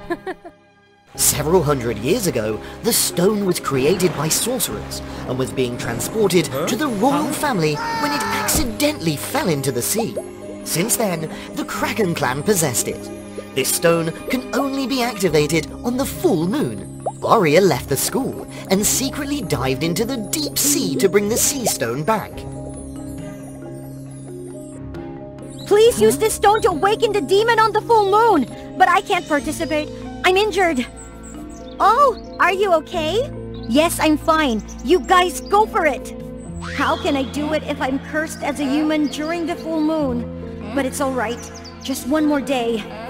On the night of the full moon, Aria indeed transformed into a human. With no other choice, she had to escape in embarrassment. How awful! I hate myself. Ouch! Are you alright? I'm fine, just stay away. He thought she was a visitor and took her around the village. Upon arriving in the village, they saw people throwing tomatoes at each other. Seeing her curiosity, he explained that it was the tomato throwing festival, a special ritual where the locals pray for a fruitful harvest in the new year. Aria acted disgusted, but under the enthusiasm of everyone, she quickly assimilated and joined them. She also visited a museum and learned that monster hunting had long been banned. The hunters had received fitting punishments. Celine's plan was a mistake. Humans had changed. They didn't deserve to be destroyed. But it was too late. The other 3 girls had awakened the demon. It attacked the village and turned all the villagers into hideous creatures. Arya returned to school in horror. Success! Now the human world will face destruction. No! Celine! The demon has returned! It's out of control! Be careful, it might attack!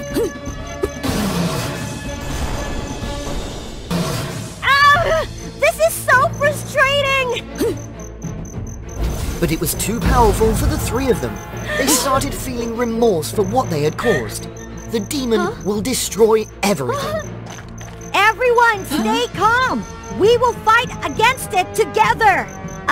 Arya? It's you? What is happening? Yes, I am a hybrid between human and monster.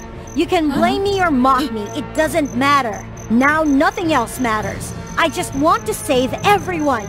The 3 monster girls were shocked to learn that their longtime friend turned out to be a hybrid. But before they could question her, they had to keep the demon occupied.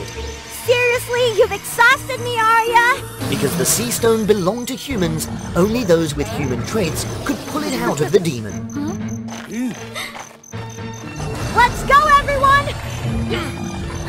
As soon as the stone was pulled out, the demon disappeared, and all the cursed beings turned back into humans. The chaos was resolved. Arya stepped forward and explained everything. How humans had imposed a ban on monster hunting long ago. Arya, ever since I met you, everything has been chaotic. But you have given me true friendship. That's right, we understand now. From now on, humans and monsters will live in peace. Since then, Arya no longer felt insecure about her human side. She lived freely and true to herself, ready to do what she loved. Monsters and humans formed a peace treaty. Elemental Monster High also changed its rules and welcomed hybrid students. Now leave your thoughts and comments below. She was the most beautiful and kind-hearted young lady in the kingdom. Peace be with you, sir. Peace be with you. Peace be with you too, the storyteller. And please follow the WOA Fairy Tales channel, everyone. Mary had a lover, but she unfortunately caught the eye of Victor Frankenstein, a brilliant but wicked human king. He used his power to force Mary into marrying him. Don't resist anymore, and you'll become a queen, rich and... No! Everyone knows I already have a fiancé! I will never marry you, you wicked human! Mary was determined not to yield, but unfortunately, she met with an accident and passed away just before her wedding with Victor. The wicked King Victor was determined to possess Mary at any cost. Being a genius, he found a way to bring Mary back from the afterlife. Finally, I've created the elixir of resurrection. Just one more lightning strike. Then you'll be mine forever! Ha ha ha!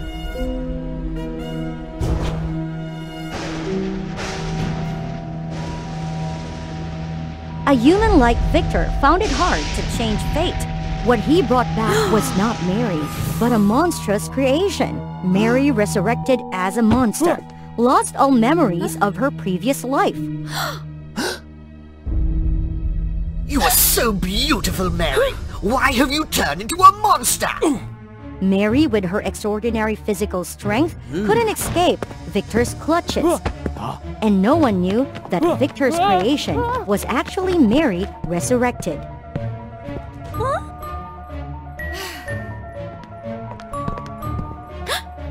A monster! That's definitely a monster! Everyone referred to Mary as the monster, and she gradually forgot her own name.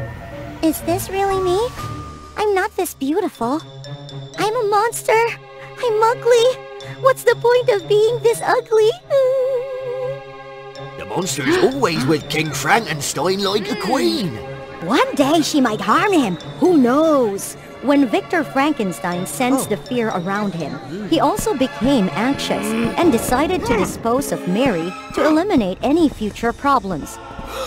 Where is that monster? Find her now! Mary managed to escape in time, but everywhere she went, A monster!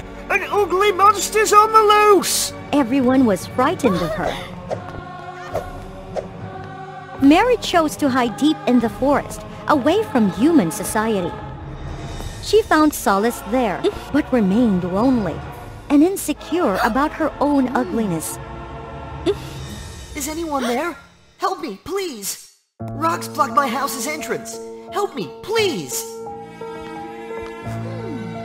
Even though Mary had planned to ignore, the goodness in her heart still existed.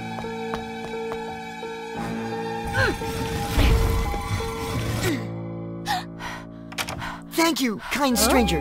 Thank you so much. Because the blind man couldn't see Mary's appearance. My parents only come home every few days. Luckily, there's someone here. I'm Shelley. And you are? I am? As the monster, Mary felt a sense of familiarity with Shelley, so she decided to secretly watch over his family.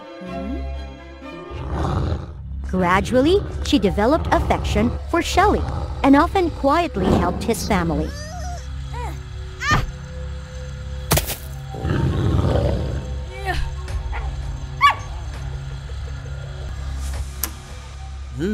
What's wrong? From chasing away wild animals to doing simple tasks like clearing paths or chopping wood for Shelley's family. Someone? Is that you from yesterday? It's you! Are you also helping my family chop wood and clear paths? Don't leave me like last time. I have to thank you.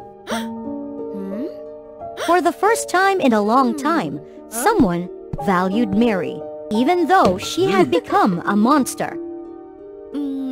From then on, the monster frequently visited Shelley. So, what's your name? You still haven't told me yet. People call me a monster. No, I despise that name. It's so ugly, just like me. You've helped me so much. You're very kind, much like someone I once knew. Someone with a beautiful soul like you couldn't be a bad person. The monster's self-esteem gradually improved, and she developed feelings for Shelley. But one day, the blind guy fell seriously ill, just when his family was away.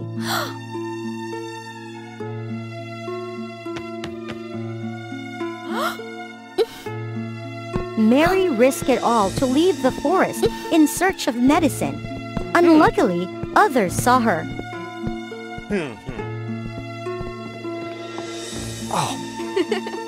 Thanks to you. You're so kind. You're just like her. Oh, her?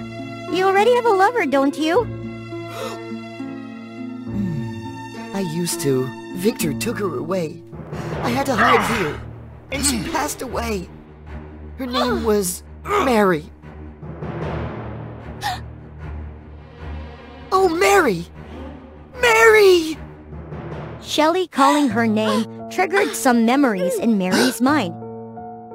Shelley, my name was Mary when I was alive. Victor resurrected me. I've just remembered some memories about you. I'm not sure anymore, but I might be... You monster! I know you're here! Too many soldiers arrived to subdue Mary. I didn't expect that you would find where Shelley was hiding. I'm infatuated with you, wanting to drive me insane, in love with a blind man. I can't let you live. Don't even think about it! You turned me into a hideous monster! Ruined me! I will... Why not accept it? If Shelley saw you, would he be repulsed by you? The disdainful looks and Mary's own self-consciousness led her to accept her fate. A hideous monster like you cannot live.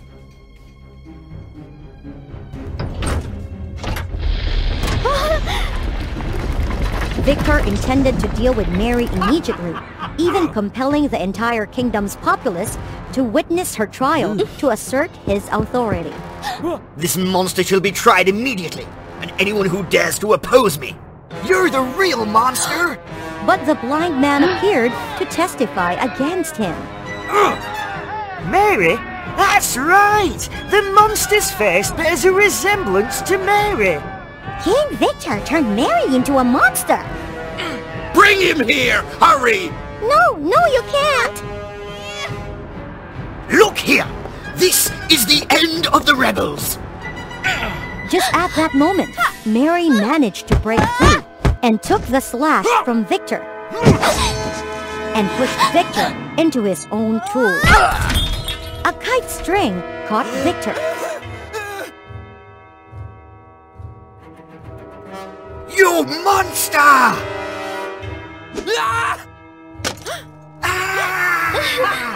Shelley unfortunately was hit by a drop of the elixir of resurrection in the eye. As for Victor, he remained oblivious to the fact that the kite string stuck on his body had already begun to take effect. That bolt of lightning also struck Mary and her beloved. Victor couldn't survive a direct lightning strike, but the mighty body of the monster protected Mary. Shelley! As for Shelley, miraculously, he was unharmed and his eyesight was restored, just as Mary had been resurrected. Oh my! I can see! Where's Mary? Where is she? No! Don't look! Don't look at me! I'm so ugly! Why not? I've always wanted to see the one I love. I've always been blind. Even if I could see, I wouldn't know what's beautiful or ugly. I only need to know that the person in front of me is Mary, the one I love. Even though Mary was who she was, she would always be loved by someone as her true self. The people were no longer afraid of Mary once they knew who she truly was. As for Mary, she accepted her fate as the monster because being resurrected as a monster had given her the opportunity to be loved what she dreamed. Demon Lord couldn't imagine that the beautiful girl who was dancing in front of his eyes was now a brave man. This result was predicted almost 20 years ago. There is a prophecy spoken by the ultimate witch of the demon realm that the boy and the twins of Phoenix would dissipate the demon's force. Nonsense! Believing in the prophecy, Demon Lord Adonis brought troops to the god realm to root out the threat, waiting for the phoenix's birth, which made the seal weaken. However, as soon as the twins were born, the sky emitted a red aura, covering the whole temple. The sacred aura repelled the demons, causing them to retreat to the demon realm. Phoenix gave birth to a boy and a girl, Peacock and Eagle. Your Highness, it's Princess Eagle and Prince Peacock. Why the Princess Eagle? If she was a man, she'd be stronger. Soldier, announce that I gave birth to Prince Eagle, who will inherit my throne. And about Peacock, take him to the forest and take good care of him. Absolutely no one will know the truth. I'm so sorry. If the prophecy is true, surely Demon Lord won't leave it that way. To protect you, to protect the gods, I only have one way. That's how the two children's identities were swapped. The peacock, apparently male, grew up with the name Arya under the title of princess. Because of being isolated, Arya's personality was extremely unpredictable. He often got angry with his servants around. Even with Lila, the strongest descendant of the Guardian family, which specializes in protecting the gods. Who would have thought a favored and excellent woman like her have to protect the princess? Didn't everyone say Lila was gonna be Prince Aiden's partner? Yeah, I heard she was born with powers and abilities to detect poison very quickly. Well, too pity.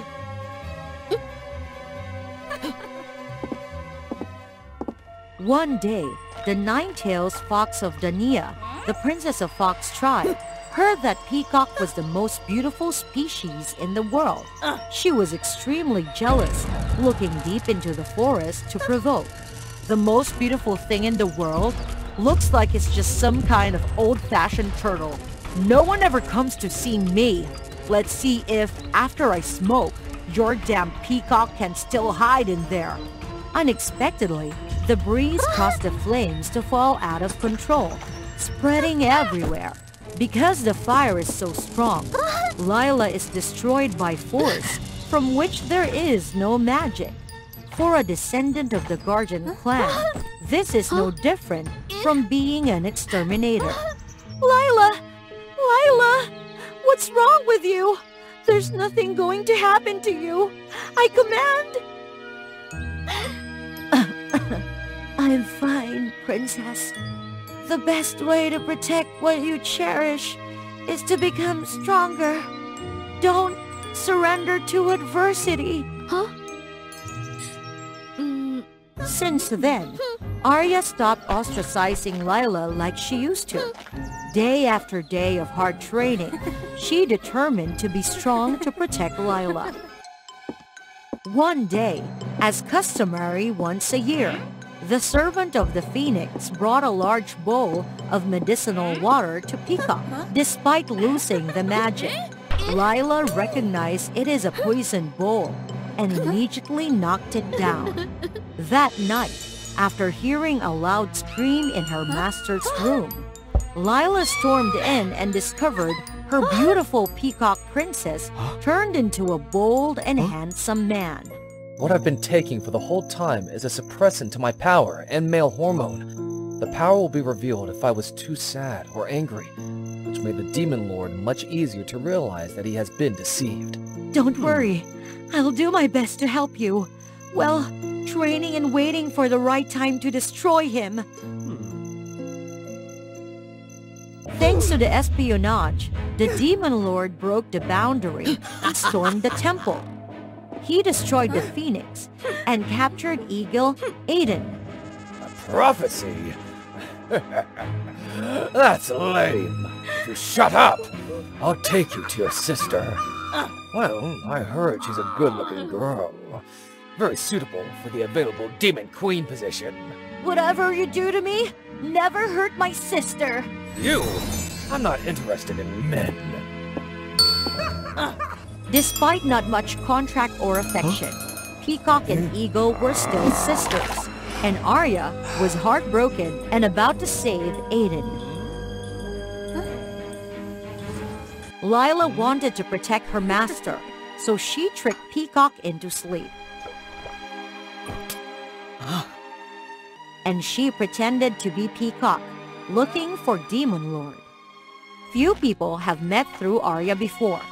Moreover, Lila also has a very beautiful appearance, so Demon Lord has no doubt. It's much more beautiful than the rumor. Beautiful, so beautiful. Show me your enchanting dance, quick! However, this is not the real Peacock. She can't pretend the original dance. Wrong! You're an imposter! Soldiers, get her! Despite the perfect martial arts, Lila was subdued by the brutal power of the demon soldiers. Let her go! Due to the fact that too much poison were added into her body since she was a kid. Anesthetic couldn't beat Peacock Arya. After Lila left for a while, Arya quickly regained consciousness.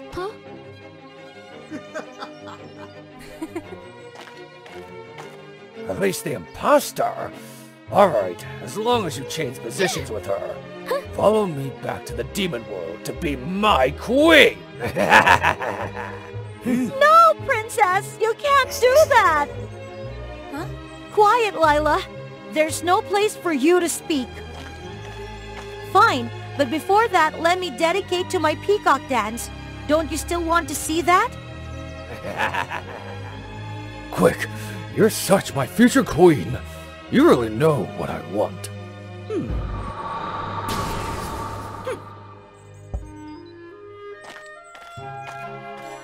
The music sounded, and Demon Lord gradually immersed in the dance of Peacock. At that moment, Lila seized the opportunity, rushing to seize the life of the old devil who was passionately enjoying the beauty. Not so fast. How could a treacherous demon lord be brought down so easily? With just one waving of his hand, the demon lord flew Lila far away. Watching the beloved got hurt, Arya couldn't control her emotions anymore. Her eyes turned red. Her body emitted a reddish glow. When the lights disappeared, Arya appeared to be a more majestic man. You... No way! Peacock is a man! How long you filthy gods have been lying to me! How dare you! No more words. The fateful rivals plunged into struggle, which was about to destroy the whole thing.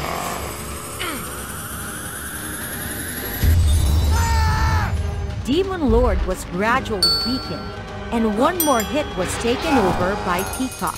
What remains of a noble man holding supreme power is now but a cloud of black smoke that quickly vanishes to the unknown.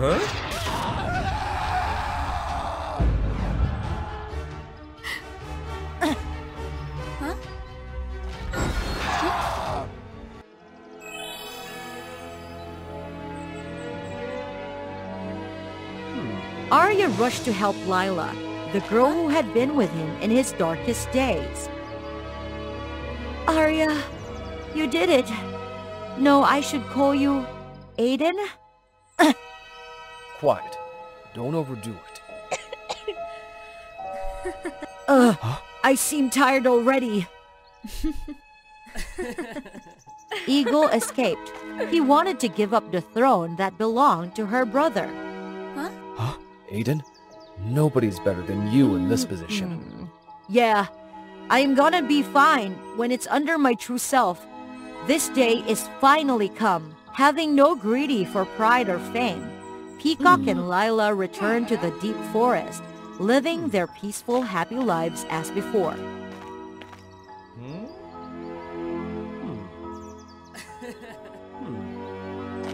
Want to go home for dinner sometime?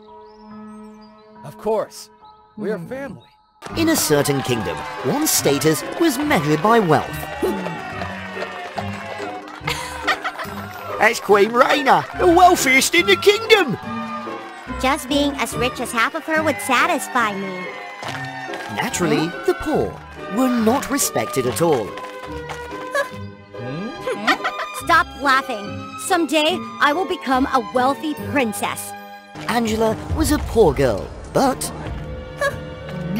Where did you find the princess outfit, Angela? she wasn't content with that. Remember, daughter, the fields are waiting for you. I'm busy, I need to practice.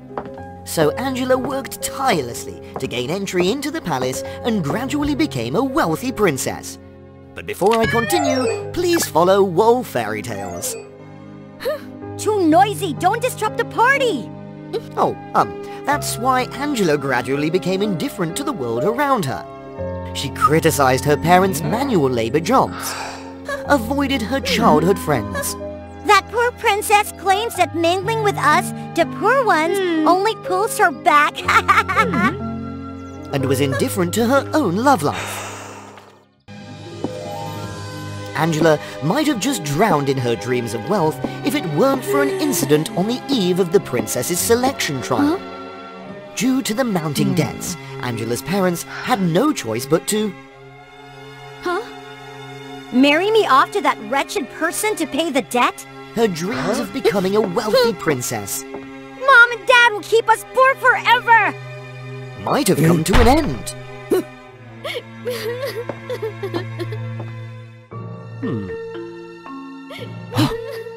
What's that noise?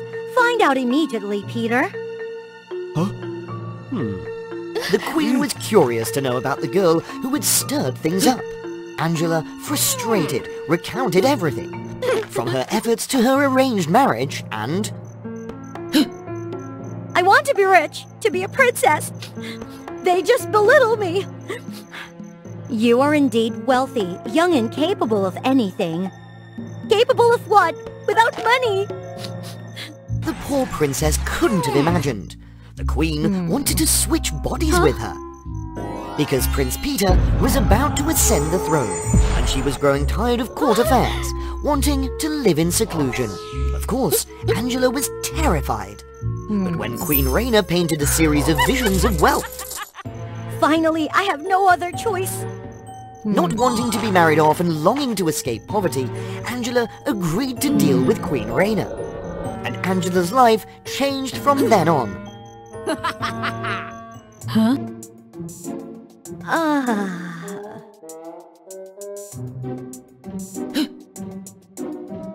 Huh? Where am I?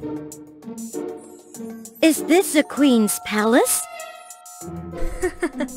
It's not a dream! We've swapped bodies with the Queen! I'm rich now! I'm truly rich! But somehow, Angela felt extremely weak in her new body. As for Queen Raina...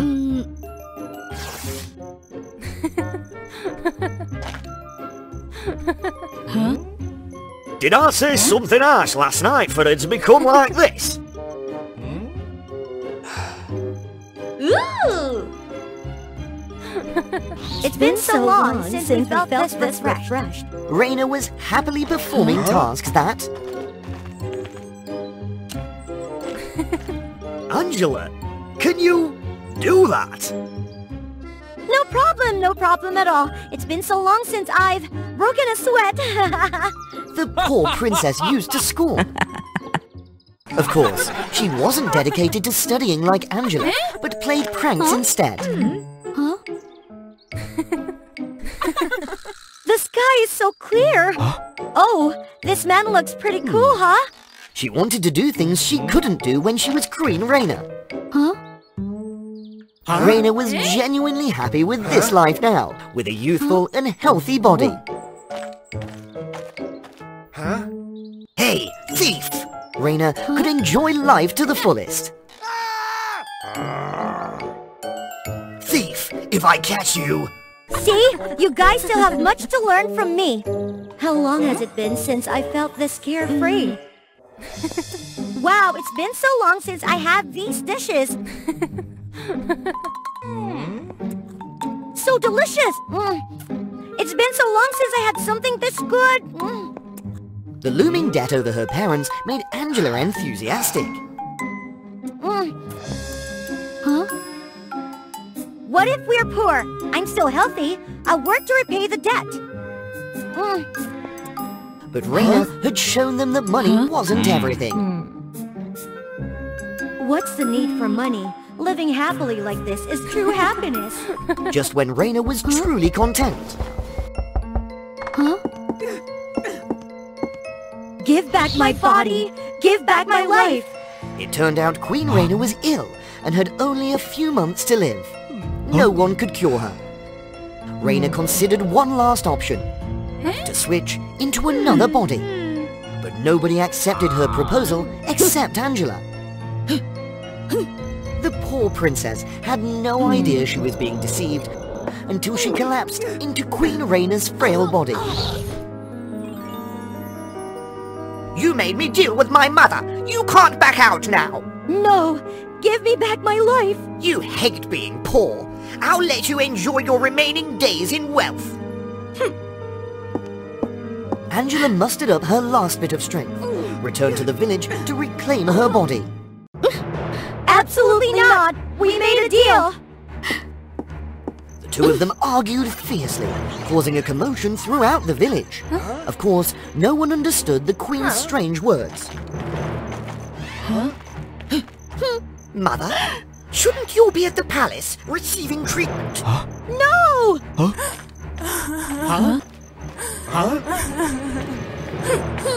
You stole my life! You stole my family! How could you abandon your own son? Those words left Raina stunned. They made her remember her youth when she did everything to become wealthy, to become the Queen. Because of that, she gradually grew indifferent to her family and life. Just like Angela does now. Later, when she fell ill and became weak, she realized how much she had missed. Where is she? Open the door. I'm here to take the bride.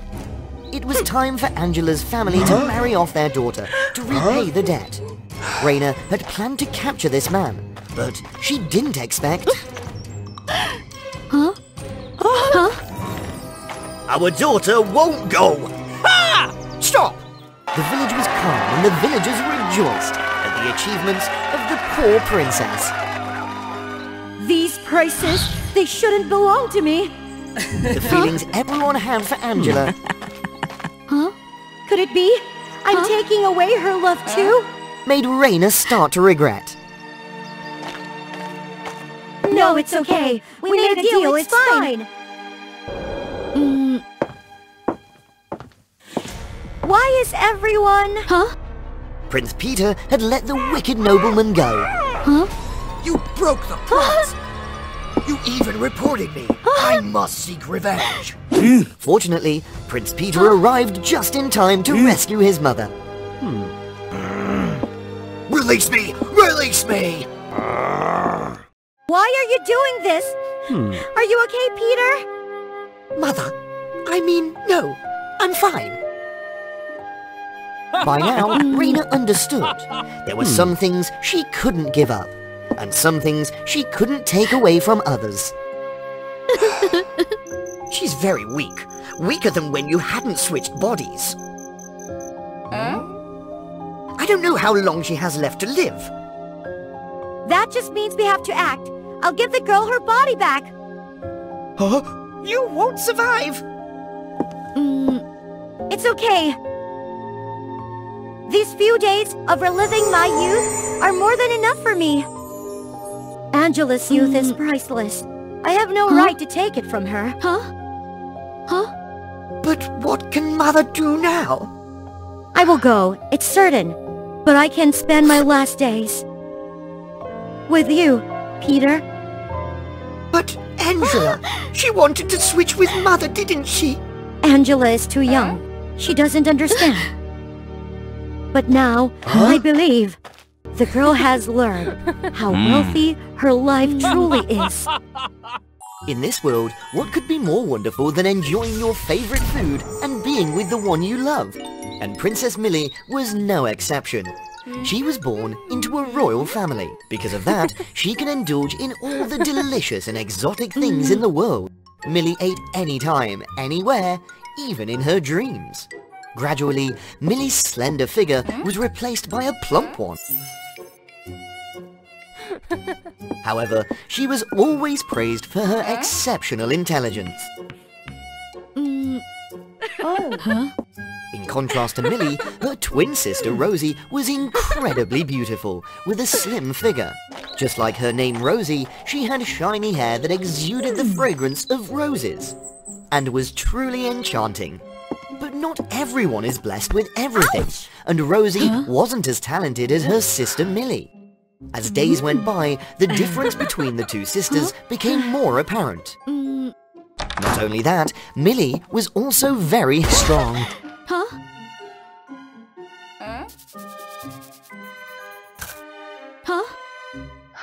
Have I gained weight again for no reason?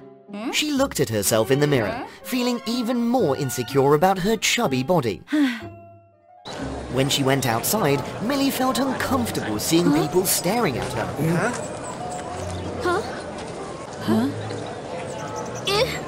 Surely those people are secretly laughing at me. Gradually, Millie distanced herself from others, locking herself at home and avoiding any interaction. Millie's mother worried about her, so she cooked special meals for her. Why do you always make me eat something different from the rest of the family? I don't like it.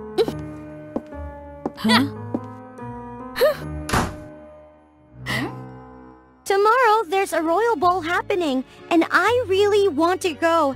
Can you come with me, sis? No, never. I don't want to be a laughingstock. The next day, a knock at the door woke Millie up. Millie, tonight is the night of the ball. Please, come with me.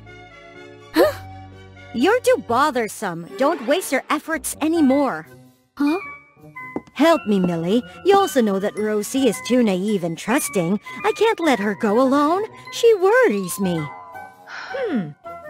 Fine, but just this once. The two princesses started preparing for their journey. Rosie packed many beautiful dresses to take along, while Millie only had one fitting dress. Millie and Rosie bid farewell to their mother and set off towards the palace. After a while, the carriage stopped in a small village. I'm so hungry. We need to find something to eat. Sadly, the village was desolate due to a drought. Sister Millie, let's think of a way to help them. Thanks to Millie's intelligence, she quickly found an underground water source. Ah, I found it! Thank heavens! Truly a genius! We have water now! We have water! I can be useful too. The two princesses continued to help the villagers rebuild their devastated village. Millie diligently watered the colourful flowers and helped the people push carts and rebuild their houses. Meanwhile, Rosie used her magical hair to bring new life to everything around. The villagers were immensely grateful to the two princesses, and they gave Millie and Rosie delicious food and invited them to stay. But Millie and Rosie declined because they had to hurry to the ball on time. Those people are truly wonderful. They're not hateful like the people in our hometown. Finally, they arrived at the palace, looking at the bustling crowd. Rosie's heart was filled with excitement, while Millie felt indifferent, munching on her food.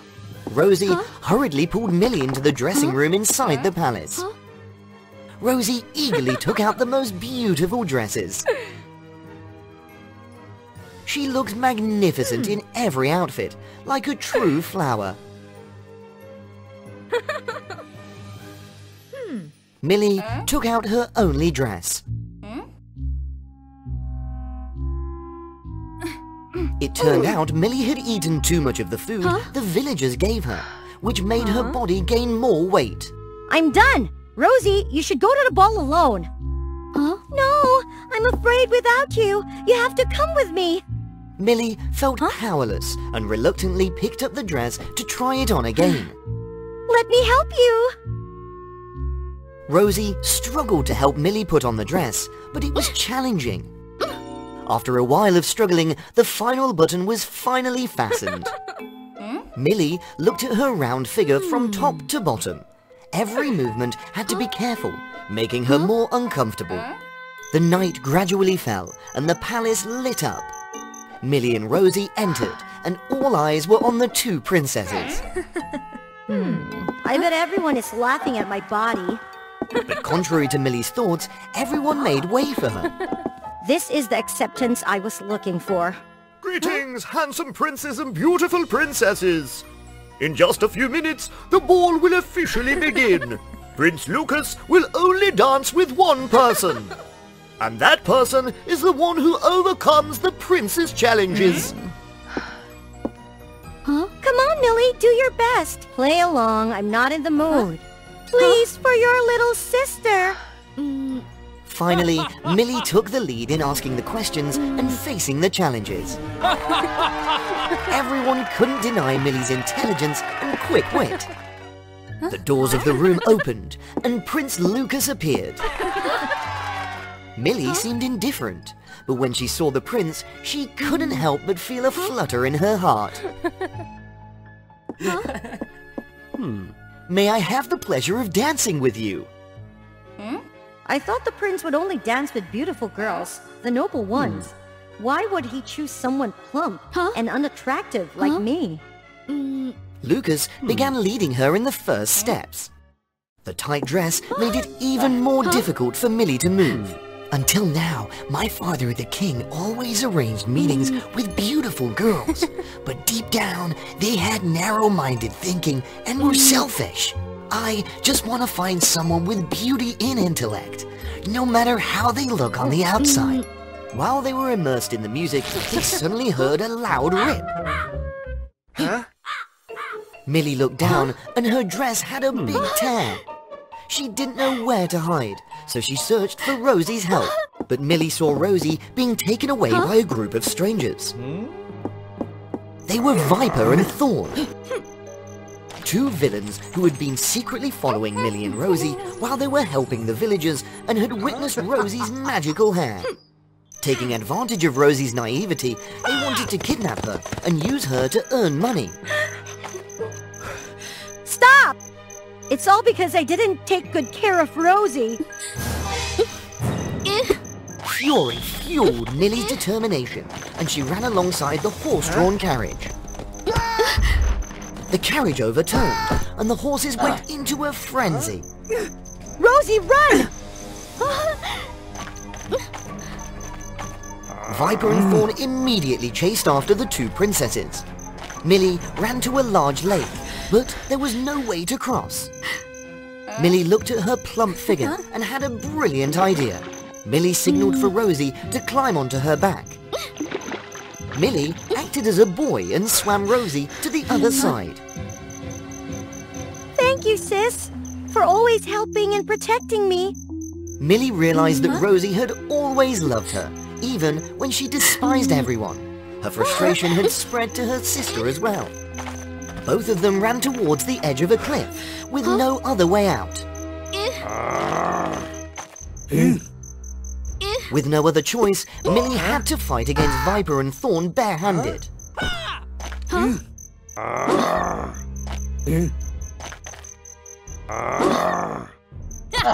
Suddenly, Millie heard Rosie scream.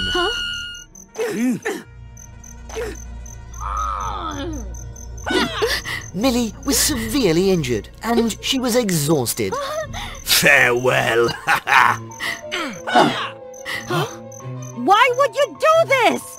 Because I love you. Millie woke up startled. It was all just a dream. Rosie, thank you for being safe. These are all healthy dishes, delicious and won't make you gain weight. You can eat them to your heart's content. It turned out that Millie had misunderstood her family all along, which had made her become resentful and unpleasant. No one despised or mocked Millie. Truly a beautiful and kind-hearted girl. Everyone passing by waved and greeted Millie warmly. Millie felt like the barriers between her and the others had been broken. Millie always chose healthy food, exercised diligently to avoid uncontrolled weight gain as before. Embrace everything with a positive attitude. That's how life... But suddenly, a light flashed up and rescued her. Was it a spirit? Or an angel descended? Let's find out the mysterious story with WOA Fairy Tales. Once upon a time, in a town, there lived twin sisters named Tiara and Nina, who specialized in vanquishing demons. From a young age, the two sisters followed their parents' footsteps to vanquish demons in many places.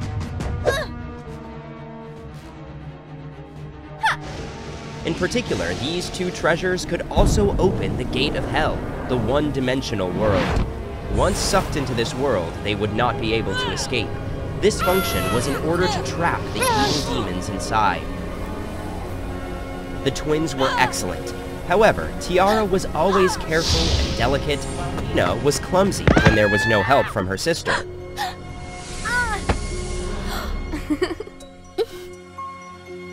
Thank you very much. Be more careful next time. Don't let yourself get hurt over such little things. It's just because I'm so happy that I am a little bit careless and I always have you by my side to help. Besides, you see, we have made a big contribution today and caught all of the petty thief, Demon King, and his minions. However, Tiara and Nina didn't expect that there was a small demon left after the battle. Taking the opportunity they didn't notice, the demon jumped out to attack, Tiara panicked, covered her sister, and was pushed into the hell portal at the same time as the demon. Tiara!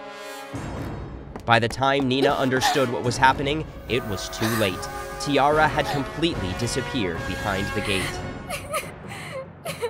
Tiara!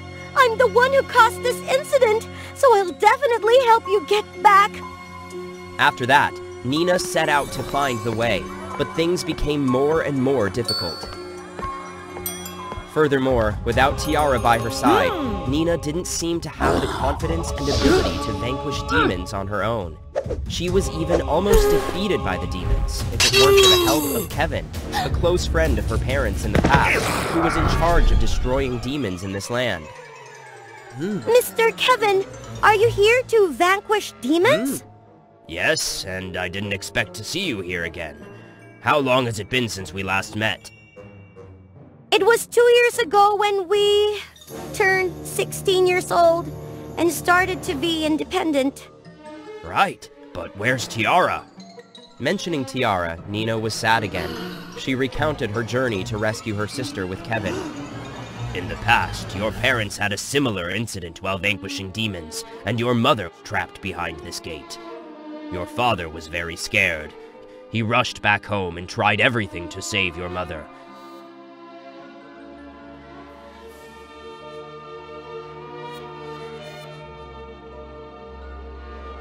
In the end, he discovered that there was only one way, and for only each person to save the people inside the gate. It's using his blood to draw on an item that belongs to your mother, and making it a guide and finding your mother in the hell world.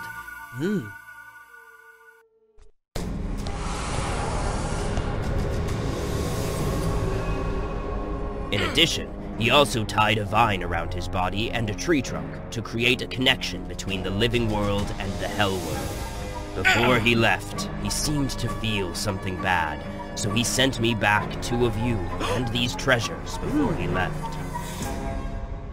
However, when he found your mother, the gravity of the gates of hell was so great that the vine broke, and I alone could not pull both of them up. Because he didn't want me to be dragged into the gates of hell, your father cut the vine and accepted to stay there with his wife. So it turns out, but no matter how difficult it is, I'm determined to find my sister again. Seeing Nina's determination clearly, old Kevin smiled, nodded to congratulate Nina, and left. Nina began summoning the gate of hell and the guide as her father had done at Kevin's command. Then, Nina wrapped a thick rope around her body before entering the gate. Finally, after a while of searching, Nina also found her sister. However, because the attraction of the gate was too strong, she still couldn't get out of the hell world. Suddenly, an invisible force surrounded Tiara and Nina and helped them get out of the hell world. Since her sister's return, Nina realized that Tiara had no memory of her past memories, and often had a habit of stealing from people and acting rudely, which made her unable to understand. Moreover, when they were vanquishing demons, Tiara was always afraid and ran away when she saw Nina using the heirloom treasure to destroy demons. There were even nights when Nina had nightmares about Tiara's figure calling for help. Nina! Tiara! Why are you over there? Let me go over there! Nina, don't come over here and be careful. The person beside you isn't really me. It's the Demon King's spirit that's taking over my body. You have to subdue him and protect the people. Silence! Tiara! After the nightmare, Nina began to put events together to find the truth. It's true that Tiara has changed a lot these days.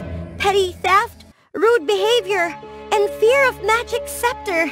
So, if what Tiara said in the dream was true, now her body is already possessed by the Demon King.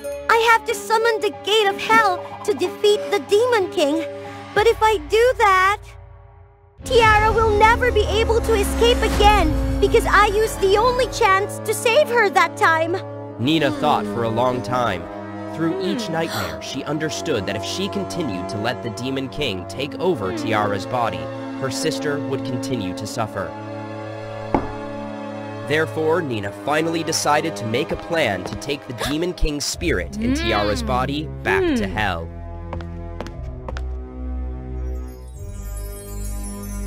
Nina, you made such a delicious dinner tonight. I made it for you. Do you like it? Of course I like it. It's too delicious for me to refuse. After that, Nina quietly looked at Tiara's expression and felt extremely hurt because she knew that this was the last meal to be able to see her sister's figure. Tiara, I am very happy to have you as my sister and really miss the days when we defeated demons and helped people around. So, I will miss you very much in the future if you can't be with me anymore. Sensing that something was wrong with Nina's words, the Demon King in Tiara's body panicked and ran away. Nina, what are you doing? Help me! No! You're not my sister! It is my selfishness that has created the opportunity for you to invade my sister's body, causing her to suffer! In order to correct all these mistakes, I will conquer you! However, just as Nina was about to defeat the Demon King, Tiara's spirit flashed before her eyes. Tiara!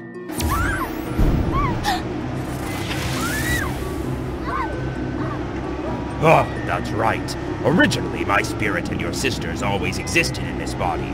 If you want to push me to hell, it's like you're harming your sister. So, if you still love your sister, quickly save this body. While Nina was shaking about her decision, she suddenly felt Tiara's voice echoing in her ears. Nina, just do it. Tiara! Turns out, with the last bit of strength, Tiara's spirit was trying to gain control of her body and talk to her sister. Nina, you can trust the Demon King because we don't know what kind of trouble he will cause to you and the others after he returns. I am not brave enough to do this. No, Nina. I believe you can do it. I have witnessed your growth in the past few days without me. You are really much stronger, and I believe that what I sacrificed for my sister was completely worth it. So let go of my hand. I see. Tiara, thank you for always being my support, my belief, and my sister. I love you so much. I love you too, my little sister. And then, despite the pain, Nina finally let go of Tiara's body. Just as Nina was thinking she lost Tiara forever, a light from hell flashed and Tiara's spirit flew out. She was an angel now. Tiara! Nina, it was your sacrifice and letting go of thoughts that helped my spirit escape from hell and become an angel. And now, even though I'll gather with our parents in heaven, I'll always be cheering for you, Nina. I got it! Wishing you a safe road trip. I will miss you and parents very much. Saying that, Nina sent Tiara up to the sky and watched her become a twinkling star, shining in her direction. Let's live well together. You love someone, but don't know how to make that one have feelings for you? Amy, the goddess of love, is your answer.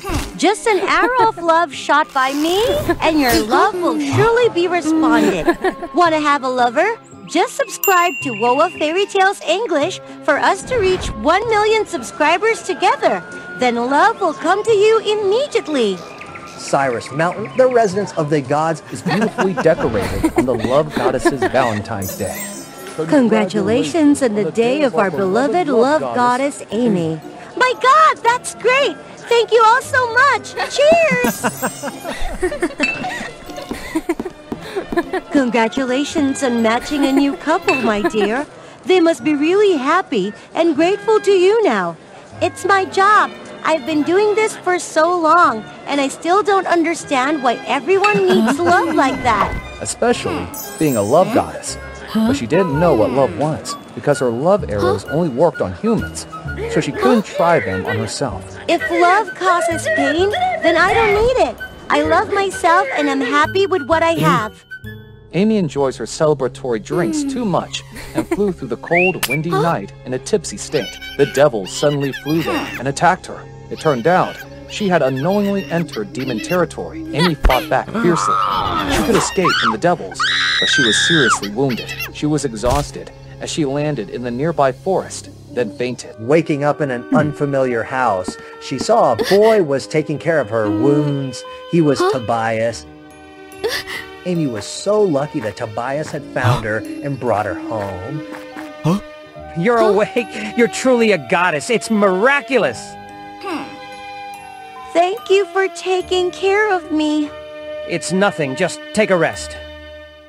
Amy quickly recovered under Tobias's nursing care. As Tobias was sound asleep, Amy didn't want to wake him up, so she silently placed a kiss on his forehead as a blessing. From now on, I will protect you, Tobias. Time went by, and Amy continued to watch over Tobias. He became a matured and friendly man who was loved by everyone, especially the girl. However, Tobias didn't seem to be interested in anyone. After observing him for a while, Amy could see that he hadn't had feelings for anyone. Why don't you have feelings for anyone, Tobias? As long as you love anyone and ask the love goddess, I will make her fall for you. A few days later, Tobias finally met a girl who made his heart race. Defane, a beautiful girl who made him interested. They usually went out and spent their precious time together. Beautiful Defane, could we meet at the forest where we first met tomorrow? I have something to tell you. You're making me curious, but I trust you. Let's meet there tomorrow. Thank you so much. Immediately after saying goodbye to Defane, Tobias bought the freshest bouquet and the most luxurious gift in the village. Hope that Defane will love this gift and accept my love. Oh, my beautiful Defane. Far above on the clouds, the love goddess Amy was always watching and witnessing it all.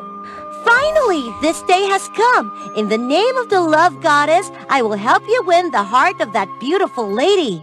The next day, Amy watched from a distance as Tobias and Defane in the forest. They lovingly looked at each other. Defane, Defane, your singing voice and beauty are like those of a goddess, and I really love them. Will you be my girlfriend? Amy casted a spell on her love arrow and shot an arrow towards Defane. Strangely, after being hit by the arrow, Defane showed no signs of falling in love with Tobias. Tobias, I appreciate your love, but just wait for my answer. Then Defane headed into the forest, leaving Tobias deep in thought and feeling down. Why didn't my love arrow work? Did I make a mistake with my magic? I have to follow her to see what is happening. Amy quietly followed Defane to the dark forest. Why would Defane go into such a creepy forest? Suddenly, Defane looked directly at Amy, as if she had been discovered.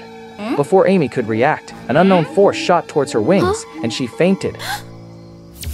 Amy woke up in the familiar room before, didn't know why she was there. What happened? It hurts. I followed Defane to the forest, then why am I here? Lost in her own thoughts, Amy didn't know Tobias had entered the room. I knocked on the door, but it seems you didn't hear that. You must have been really frightened. Don't worry, your injuries were treated in time, and you'll be fine. This is the first time Amy has seen Tobias that close since he grew into a handsome and caring man. Tobias's care and attention make the love goddess feel confused. Thank you for taking care of me. How did you find me? You don't remember anything? Last night, I heard a scream in the forest, so I ran there and found you by the river. Amy was really irritated while being unable to know why she had fainted by the river. You should rest here until you're fully recovered. Amy agreed, because she also felt that she needed more rest and wanted to repay Tobias. During the days spent with Tobias, she was well cared for and gradually recovered. Tobias brought a new set of bows to practice for an upcoming competition in the exhibition, hoping to impress Daphne when she returned. However, he didn't know how to shoot the bow and struggles for so long to hit a target. Amy saw Tobias struggling and decided to offer him some guidance.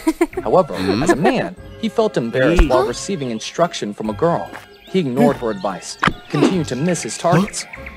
Being angry when Tobias ignored the help from a skillful goddess like her, Amy decided to perform her own skills.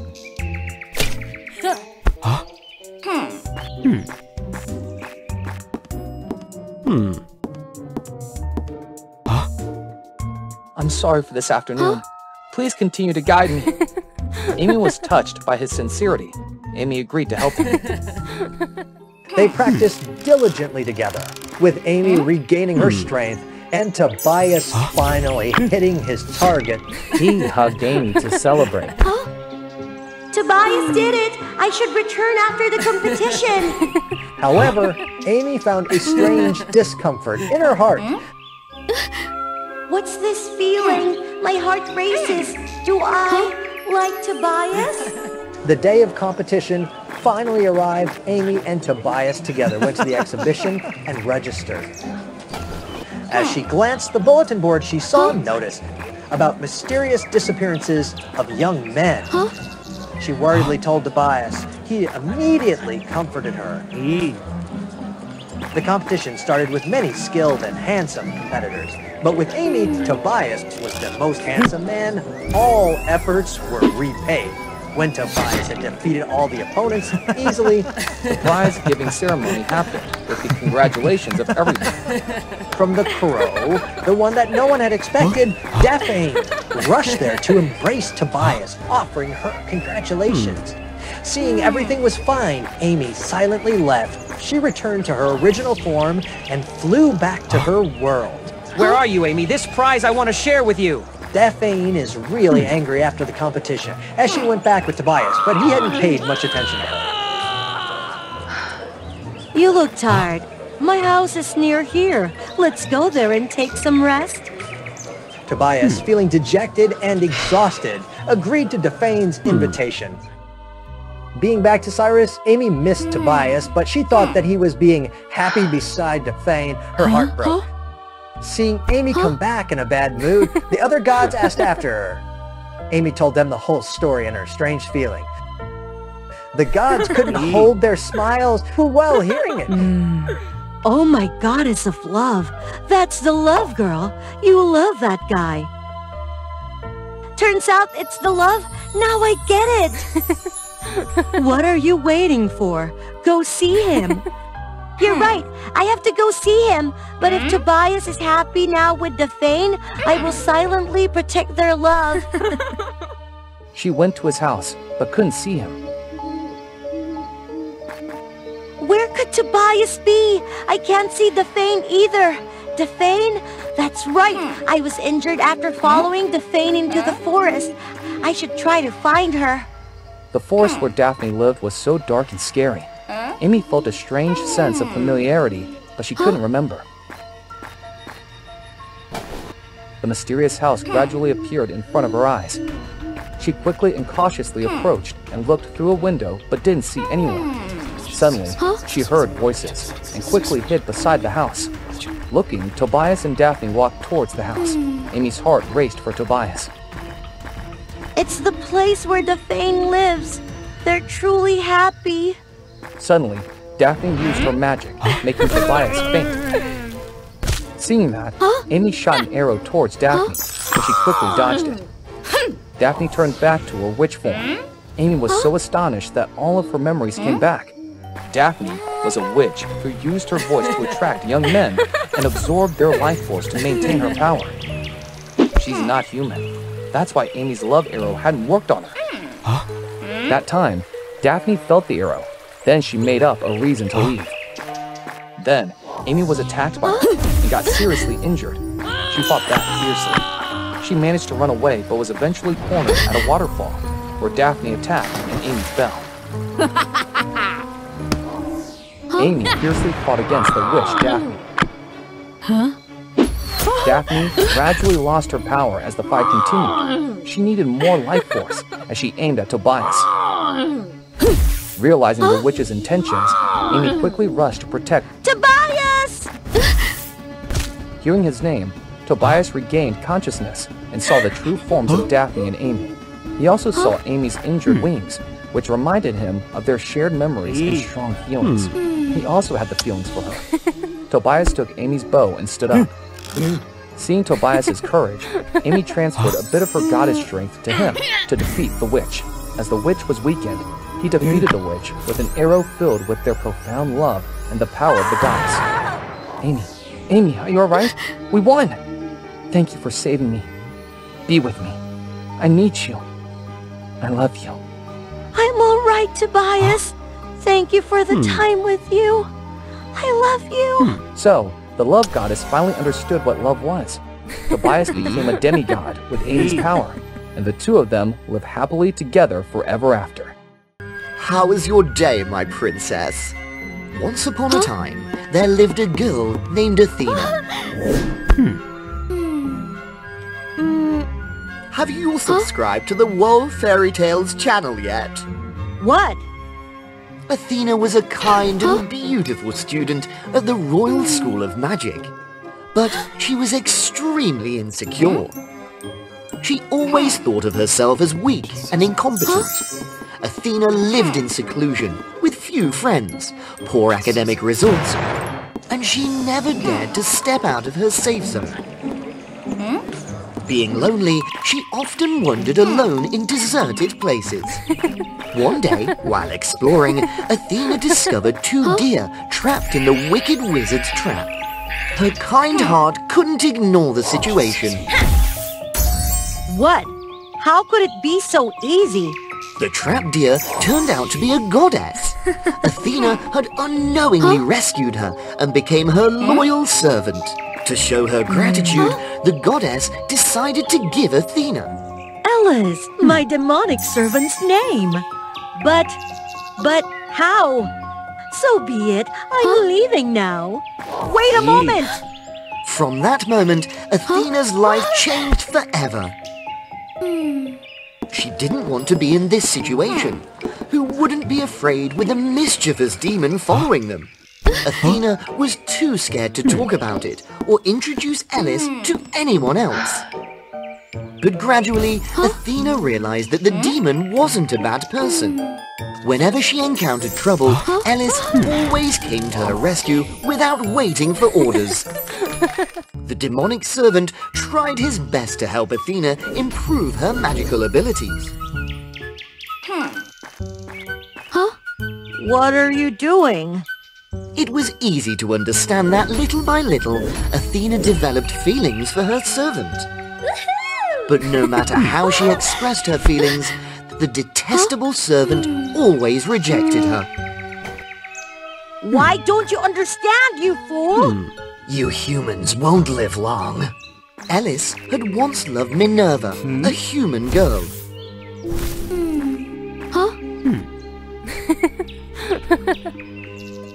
When Minerva left, he was so heartbroken that he began to resent humans for their weaknesses. Athena couldn't make the demon's heart change. Unless something unexpected happened on that day. Lucifer, the former master of Alice, wanted to destroy Athena so that Alice could return to serving him. Of course, Alice couldn't accept that. He successfully defeated Lucifer, but was severely injured and struggled to recover. Athena's crying deeply moved even the goddess. There is only one remedy for Alice, but it has been lost for a long time. To help Alice, the goddess granted Athena the power to travel back in time to find this remedy. I have changed your appearance. It's forbidden to reveal your identity to avoid disrupting the timeline.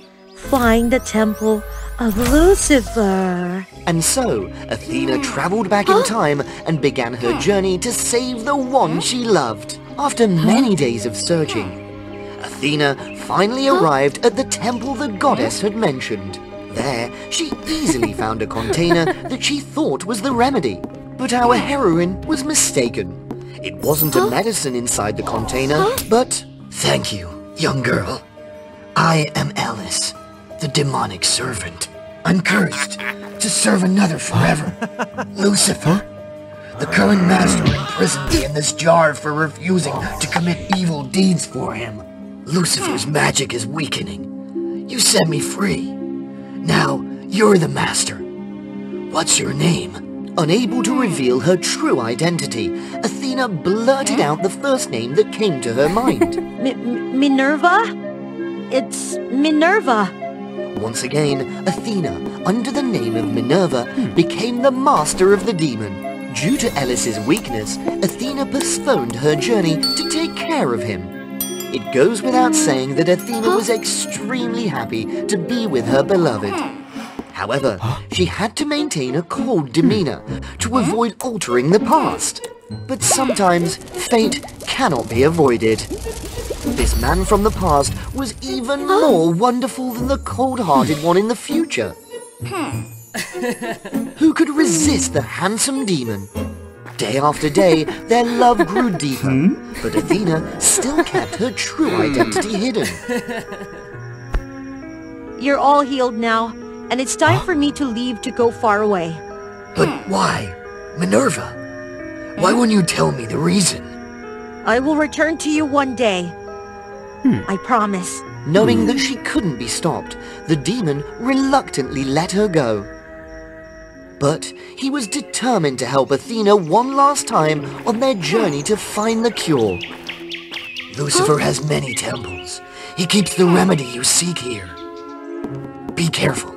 Lucifer may have set traps or monsters inside. There's the bottle! There's the bottle! Of course, achieving their goal wouldn't be so easy. Lucifer had stationed a wicked sorceress to guard the temple. Give it back! The servant master pair tried to escape, but Alice understood it was impossible. You go ahead. I'll buy you some time. But... Go now! The sorceress seemed familiar to Athena, but she didn't pay attention. She had to quickly travel back to the future. However, Athena couldn't bear to leave her loved one behind.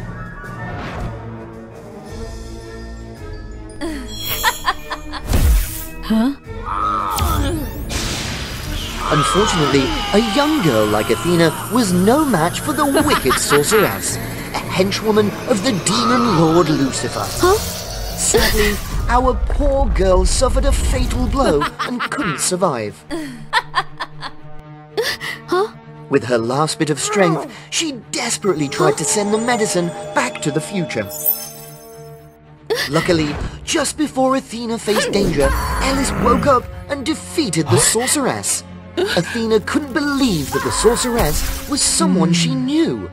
She was the same goddess from the past, who had her mind manipulated by Lucifer to become his servant.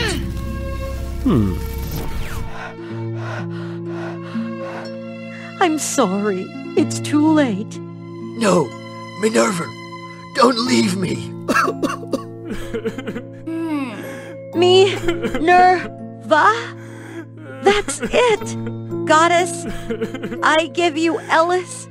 Please, find Athena. Please, find Athena. As you might have guessed, Minerva wasn't a stranger.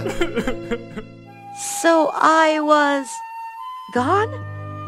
Athena hadn't left. Somehow, she had returned to the present time where Alice hadn't woken up yet. Without thinking, Athena hurriedly gave Alice the medicine that they had obtained after a painstaking effort from hundreds of years ago.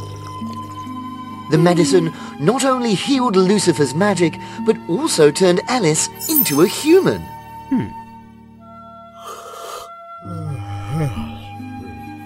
Minerva?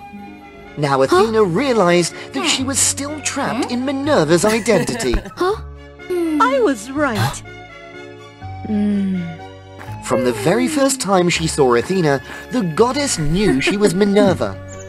She had Alice pretended to be the deer to have an excuse to meet Athena. The goddess deliberately transformed Athena into Minerva.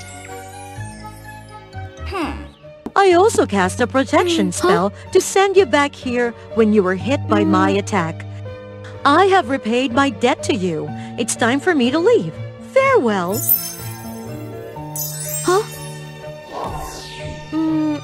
So, Athena, it's you. I've loved you all this time, haven't I? No, I loved you first. And finally, Ellis had a happy life with the person he had loved for hundreds of years. William and Princess Vivian took place on a beautiful spring weather day. The ladies and gentlemen all gathered in the sacred hour. William and Vivian, will you be together for the rest of your lives?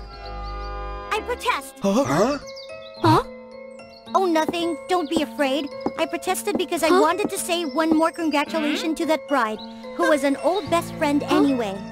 Princess, this...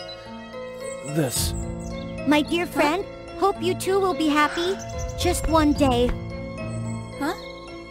Oh, I hear the screams and scoldings of the princess, who has the most terrible appearance as well as attitude in the history of the miraculous kingdom. So what?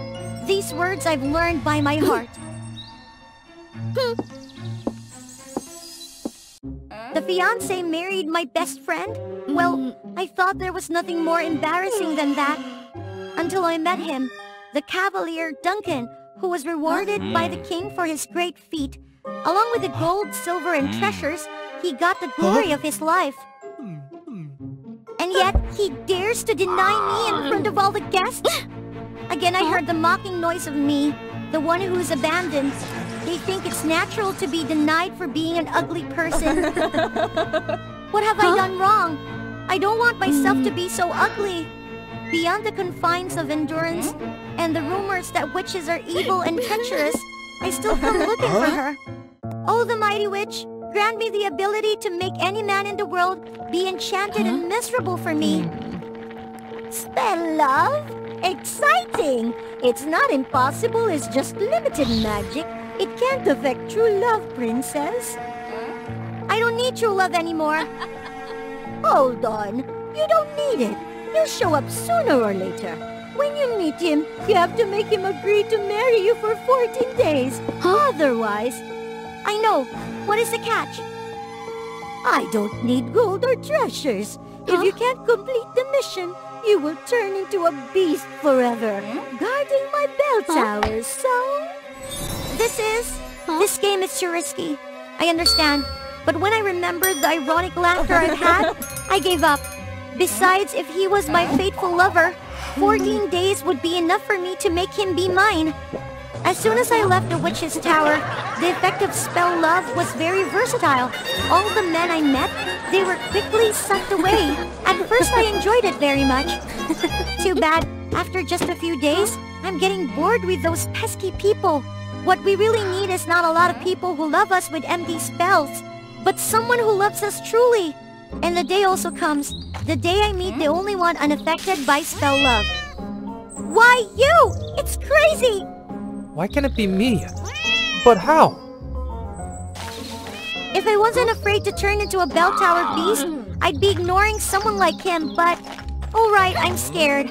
Since then, every day I do everything I can to seduce Duncan. Of course he's avoiding me rather than the comet. It's okay. I'm best at exertion. Cavalier's first day diary. I sent Duncan an invitation to my party. Another denial. For the first time it wasn't scary. Turned out the scary thing is that there come the second time, or even third time. Cavalier's second day diary. This time with more effort, I have to go crazy to find out what his interests are. What a boring man. He just practices with his sword all day. So I sacrificed my slumber. Woke up early with Duncan in training. It wasn't as easy as I thought, even though couldn't even lift the sword. The next day I didn't get any better. I even fell off my feet. Duncan had to take me home. Sweet, to thank that romantic moment, I had the maids panic because I myself joined the kitchen and made Duncan's favorite dish. What a good daughter. I almost gave my father a new kitchen. But the result wasn't really bad.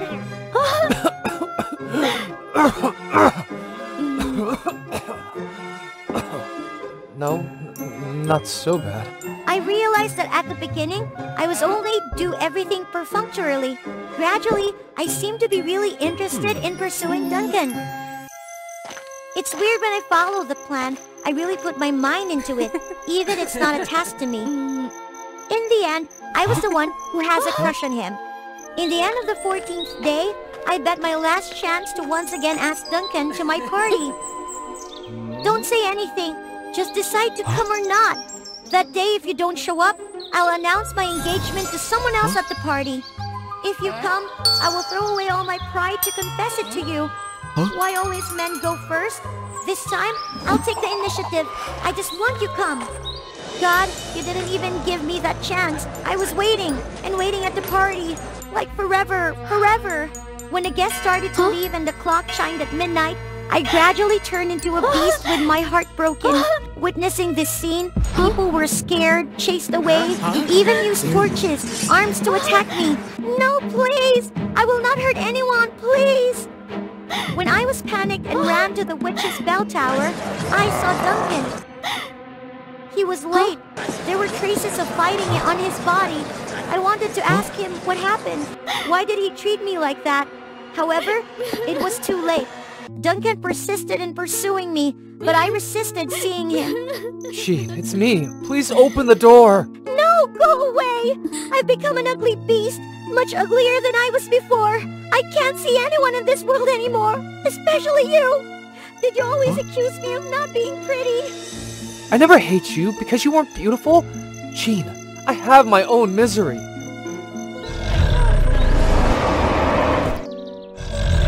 Dragon, do not harm the other! That girl suffered a big burn on her face because of saving me.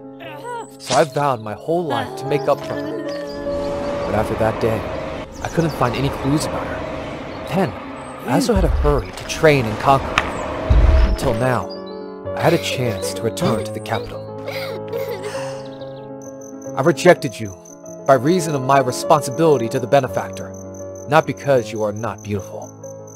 That day, I hastily denied you in front of many people, and I really regretted it. Then, I was quite surprised when you tried to approach me instead of being hostile. First, your deed annoyed me.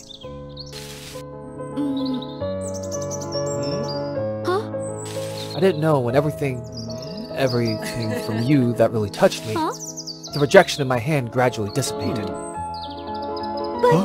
But you still did choose not to show up on time?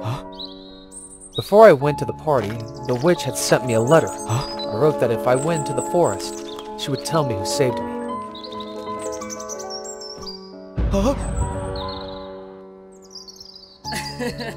I have fallen in love with you, so I can't spend my life looking up for my benefactor anymore. However, I will still use another way to repay the old favor. When I arrived, there was only the Devil Crow, the witch's pet.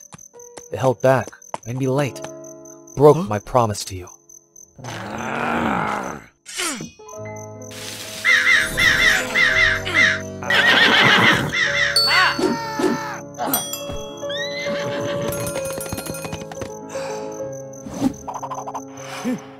A loud noise sounded. Duncan broke the door and walked in. Go away! I'm gonna hurt you! I'm almost completely turned into a beast! Jean, don't be afraid. I'm here. I will never leave. At that moment, the witch suddenly appeared. Hello, Duncan, my old friend, who bathed through the blood of my fiery dragon, made me using a whole bag of trick to destroy you without using magic. Through the magic mirror, I knew you two were destined. How wonderful that God supported me and made stupid princess bring herself here so I could come up with something like this. Now let's see what your little girlfriend can do! At that moment, I seemed to lose my mind. My head hurt. It hurt very much. In my mind were all the words that forced me to attack Duncan. Otherwise, I'd go crazy with pain. I could still see myself rushing toward him. Just couldn't help it. He was a cavalier, so he was easy to fight back.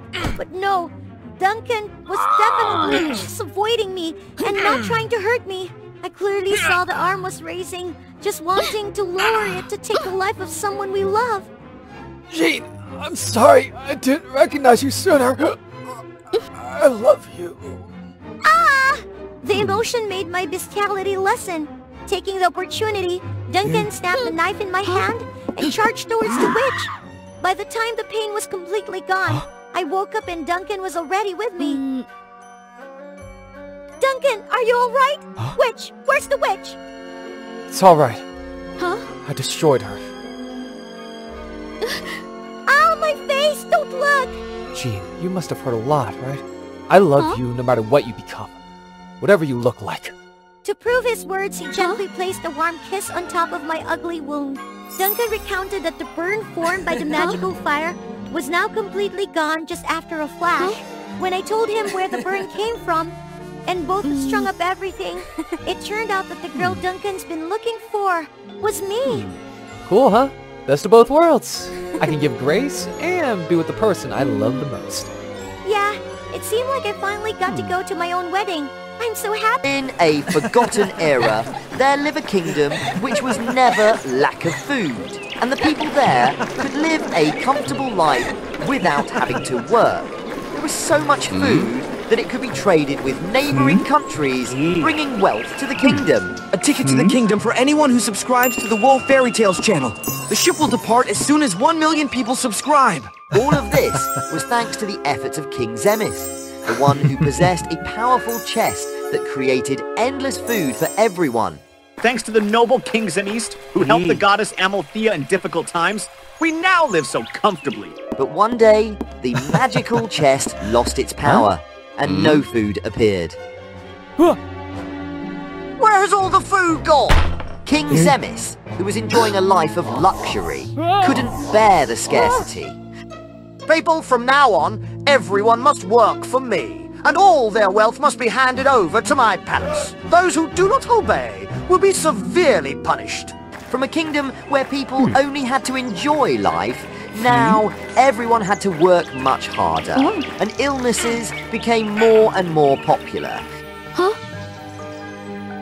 Freya, my daughter, come here and take a rest. Even Freya, the most beautiful girl in the kingdom, had to work diligently to help her family. The difficult life caused her parents to become seriously ill, so Freya worked even harder to support them. One morning, Freya found a wounded female goat in the garden and brought it home to take care of it. Freya's father knew that his daughter had just saved a goat. You just take good care of it, my daughter. When it recovers, we will be able to get goat's milk to sell. Felt pity for the wounded goat, but couldn't let her father's condition worsen, so she had to follow his advice. After a long time of caring, the goat finally recovered. The sale of goat's milk brought some money to Freya's family, but it still wasn't enough to fully cure her parents. I tried my best. Is there any way to save my parents? Suddenly, the goat nudged Freya and tugged at her dress, as if trying to lead her somewhere. Freya curiously looked at the goat heading to the forest. Then, she decided to follow it. Both of them walked for a long time until they came upon a vast and beautiful meadow where thousands of goats were grazing. From a distance, a beautiful woman approached Freya. Hello, I am the goddess of abundance, Amalthea, who watches over this beautiful plain. Hello, goddess. This must be your goat. I found it wounded, so I took care of it. I believe it now wants to return to you. Really, thank you. It brought you here to meet me for a reason. What's wrong with you? Freya told the goddess the entire story of the kingdom's current situation. It seemed to help the goddess realize something. So it's Zenis. Freya, you and the people were misled. Long ago, the meadow welcomed humans, and they all enjoyed the food from the magical chest and the peace together. But one day, the goddess discovered that her magical chest was stolen. Amalthea goddess was really angry, but she couldn't retrieve it because she was forbidden to enter the human world. She also limited human access to the meadow. The chest couldn't sustain indefinitely without my magic. This is the consequence of lazy humans relying on the power of the divine. So it was King Zemis who stole the goddess's chest, and it's not a gift. Freya looked at the displeased goddess, but for her parents, she tried to beg the goddess once again. We were wrong to rely on the power of the chest. Please forgive us and help my family, my goddess. Seeing Freya's earnest plea, Goddess Amalthea felt compassion and decided to show her the way.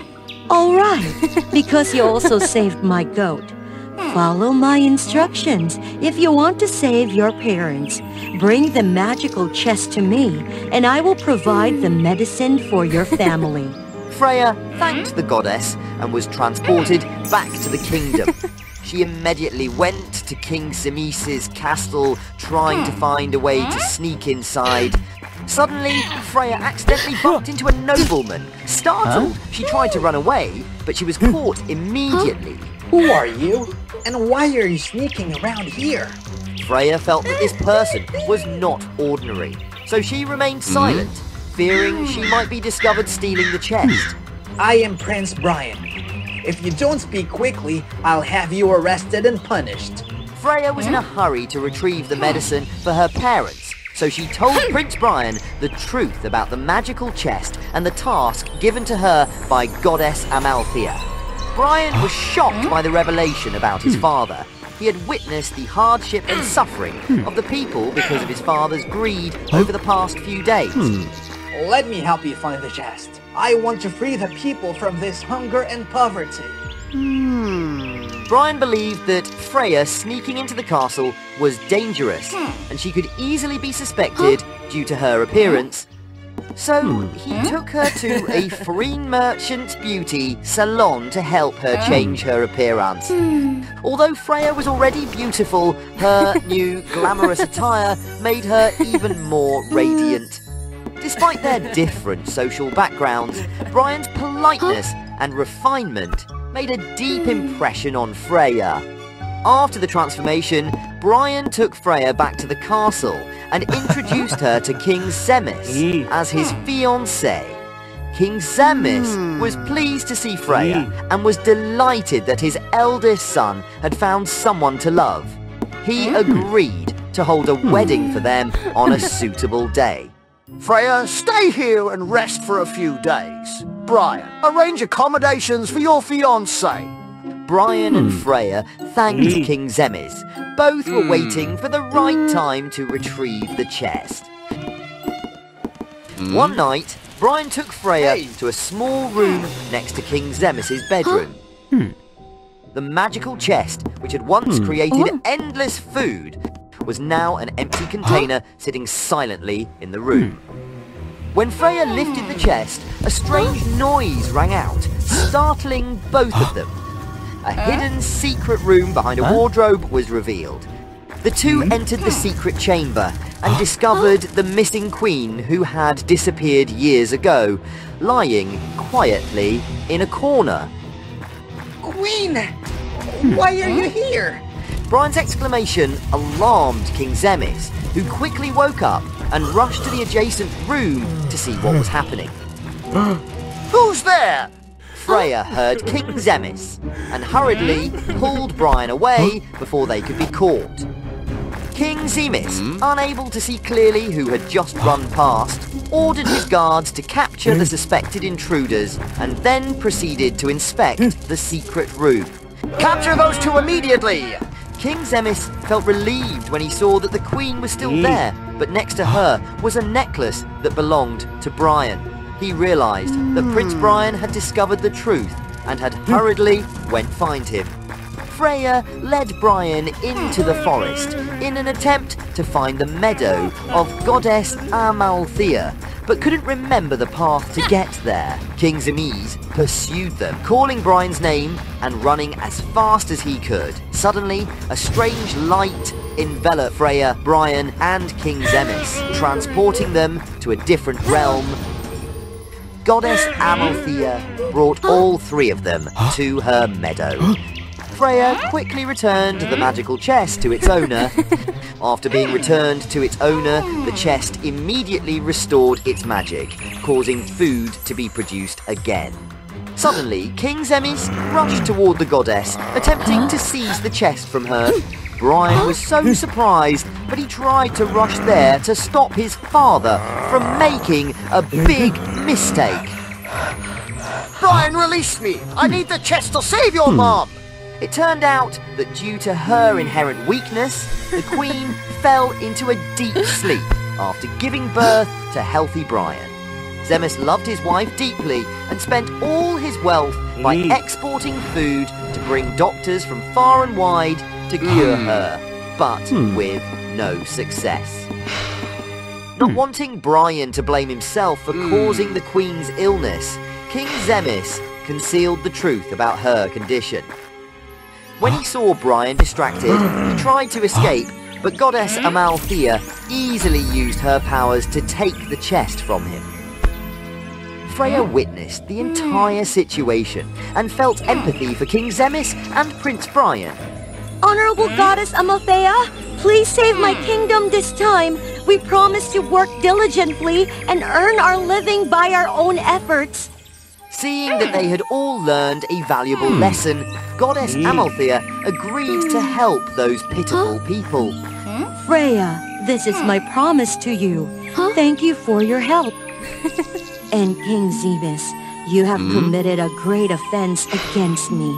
To save your queen, you must renounce your throne, or else I will punish your queen and your son. With his great love for the Queen, King Zemis agreed to the goddess's condition. Brian, my son, take the throne from me and restore the kingdom with your own efforts. Brian, in order to save the Queen, fulfilled his father's wish and kept his promise, agreed to the goddess's conditions. Goddess Amalthea was pleased to provide the healing medicine and then return them to the kingdom. The miraculous medicine she provided helped all those who had been sick recover their health. King Zemis gave the throne to Prince Brian and left the royal palace, as he had promised to the goddess.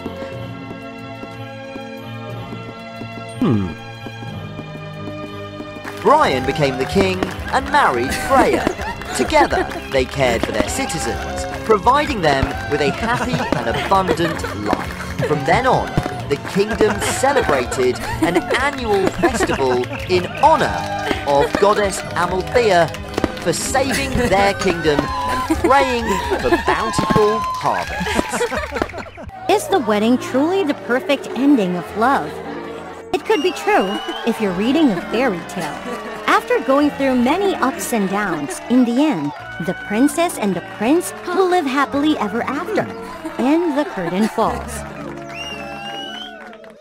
But that does not happen in today's story. Let me go! Let me go, Cupid, and get divorced now! Right now! That beautiful princess named Selena from the Moon Kingdom and a valiant prince named Nova from the Starland. Their love had triumphed over the trials of time, even when Nova had to fulfill his royal duties far away. He had devoted himself to shorten the distance between them.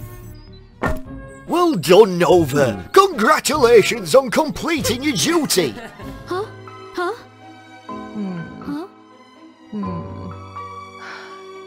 On the other hand, Selena was willing to give up the chance to become the heir of Skyland. To accept Nova's proposal, they were both unaware that love, though nurtured for many years with sacrifices and efforts, might not be enough to sustain their happiness. After 5 years of marriage, the Moon Princess and the Star Prince decided to part ways. But why do we have to part ways? For the 9th time this month, you want to go to Skyland? It's dangerous there, with wild Pegasus and lightning strikes lurking in the clouds. I understand it can be risky, Selena, but it's also exciting. I'll protect you. No, no, no! I'm terrified of those dangerous journeys! It turned out that the timid princess only desired a peaceful life, while her husband longed for adventurous escapades across the vast sky. But Selena's fear overwhelmed her, and she couldn't step out of her comfort zone to share in Nova's excitement. Nova, set each other free. Lost in sorrow, the two didn't realize that danger was approaching. Huh? Ah! Selena? Huh? Make your choice, my child. Unable to believe her eyes, Selena found herself thrust back 5 years into the past, to the day she decided not to come to Skyland and accept Nova's proposal. If given a second chance, she would. I will go to Skyland. Meanwhile, the loud explosion brought Nova into the future, 5 years ahead. Daddy! He couldn't believe that in the future, he became the leader of the Sky Protection team. But the long adventures made him lonely. Nova suddenly understood his desire for peace with his loved ones. After much difficulty, they reunited with their family, and a new mission came. Urgent news! This is Monolith, the stone guardian of the Colossus Black Hole. I'm sorry, but something big has happened. Huh? The big event was about Skyland, a place where all the powers of the tribes on the sky converged. It was always threatened by the Colossus Black Hole. Monolith recalled that the last time the Black Hole wanted to swallow Skyland was 10 years ago, and a princess sacrificed herself, using her power to create a protective thread. These days, the thread was weakening, and Skyland was about to be swallowed by the Colossus Black Hole.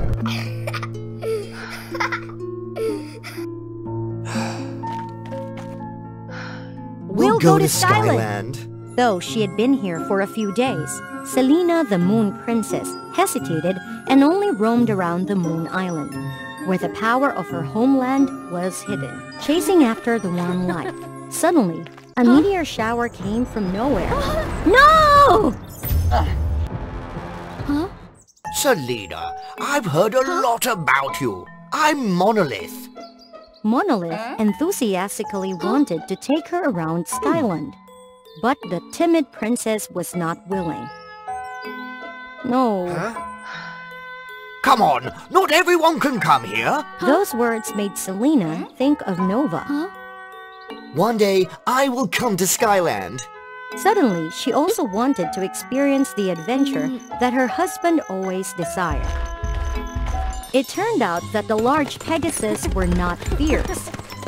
It turned out that the clouds were not always filled with lightning or burning sun rays. They were soft and magical. It turned out that this was the happiness that Nova always talked about. Looking back, she realized that Nova never wanted to leave her. He just wanted to explore this wonderful sky together with Selena. Nova, I'm sorry. But just as Selena worried, along with the joy, every adventure always had dangers lurking. Hold on to me!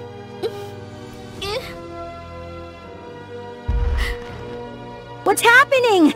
The gravitational pull of the Colossus Black Hole is active again. It's a powerful black hole that can suck in everything around it, including Skyland. So what about the power of the tribes? We can't let Colossus wipe everything out. Selena didn't know that, in another dimension of space, her loved one was also extremely worried about the pull of the black hole. He struggled using the light from stars to move the black hole, but it seemed futile. It barely budged. In the past, Selena attempted to construct a stone barrier, but it wasn't very promising. It was so difficult that she barely managed to save Monolith, the stone guardian. The black hole was getting wider, and the stars were the next target for Colossus. This is not looking good. The Star Tribe won't make it. Oh, Nova, what should I do? Without much time to hesitate, the Moon Princess had to make a decision. She transformed all her magic into a massive force and turned it into a protective thread around Skyland.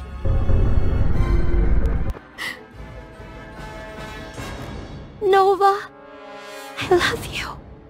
Selena was exhausted and almost out of strength. Huh?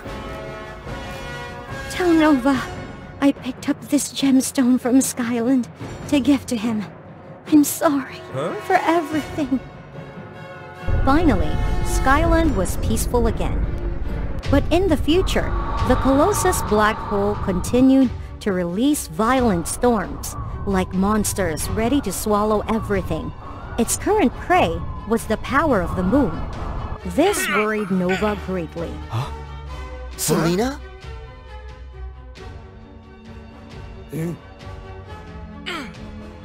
Nova made a firm decision and put all his strength into summoning the stars around Skyland.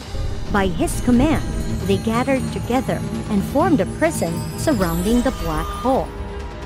Everything returned to its original state.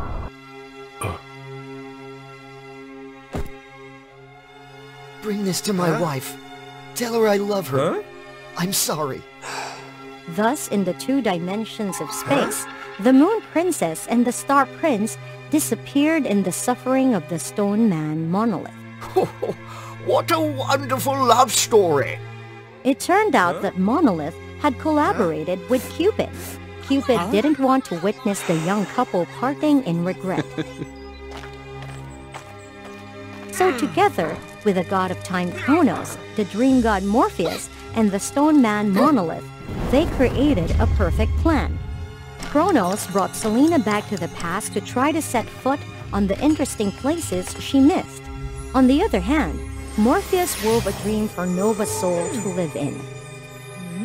The scenery was an illusion, but the thoughts and emotions were his. Selena? Nova woke up while Selena was still talking to the Supreme Goddess. I will reward you with a chance to be reborn. Stay here and take over Skyland. Are you hesitating?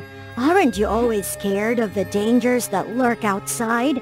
Stay here. This peaceful place will make you happy. From Cupid, Nova knew about his wife's meeting with the Supreme Goddess. What if Selena chooses to stay there? What if she doesn't need me anymore? Oh no, I'm so awful. Then you'll be free. Isn't that your dream? To be free to explore everywhere without worrying about your wife's demands. No, Monolith. My adventure would be so dull without her. No matter what Selena's choice was, he would pursue his love once again. Nova! You? The journey to the past had led her out of her comfort zone. More importantly, she realized, I've come to realize that there is no peace anywhere without you. Now Selena and Nova were ready to accompany each other, whether in familiar places or on new adventures. In their story, the wedding is not the perfect ending to love. Love is a journey, and two people will enjoy that journey together with understanding and sharing. Strong and sturdy, right? No, I was also withered one time and was reborn by the bravery and the love of that prince and princess. Do you want to hear that story? Yes! Yes! Of course!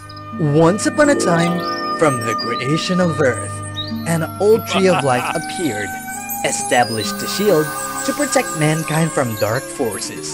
Meanwhile, there were also two kingdoms which were granted powers to protect that tree of life, named Animalia and Bethany. From the day he was born, the prince had a really strong light power. He could even control the sunshine, and everyone in the kingdom really admired and loved him. On the contrary, with the happiness of Animalia Kingdom, Bethany Kingdom was being in a stalemate. Everyone was really bewildered when their Princess Eudora was born without any power. The king and the queen were really worried.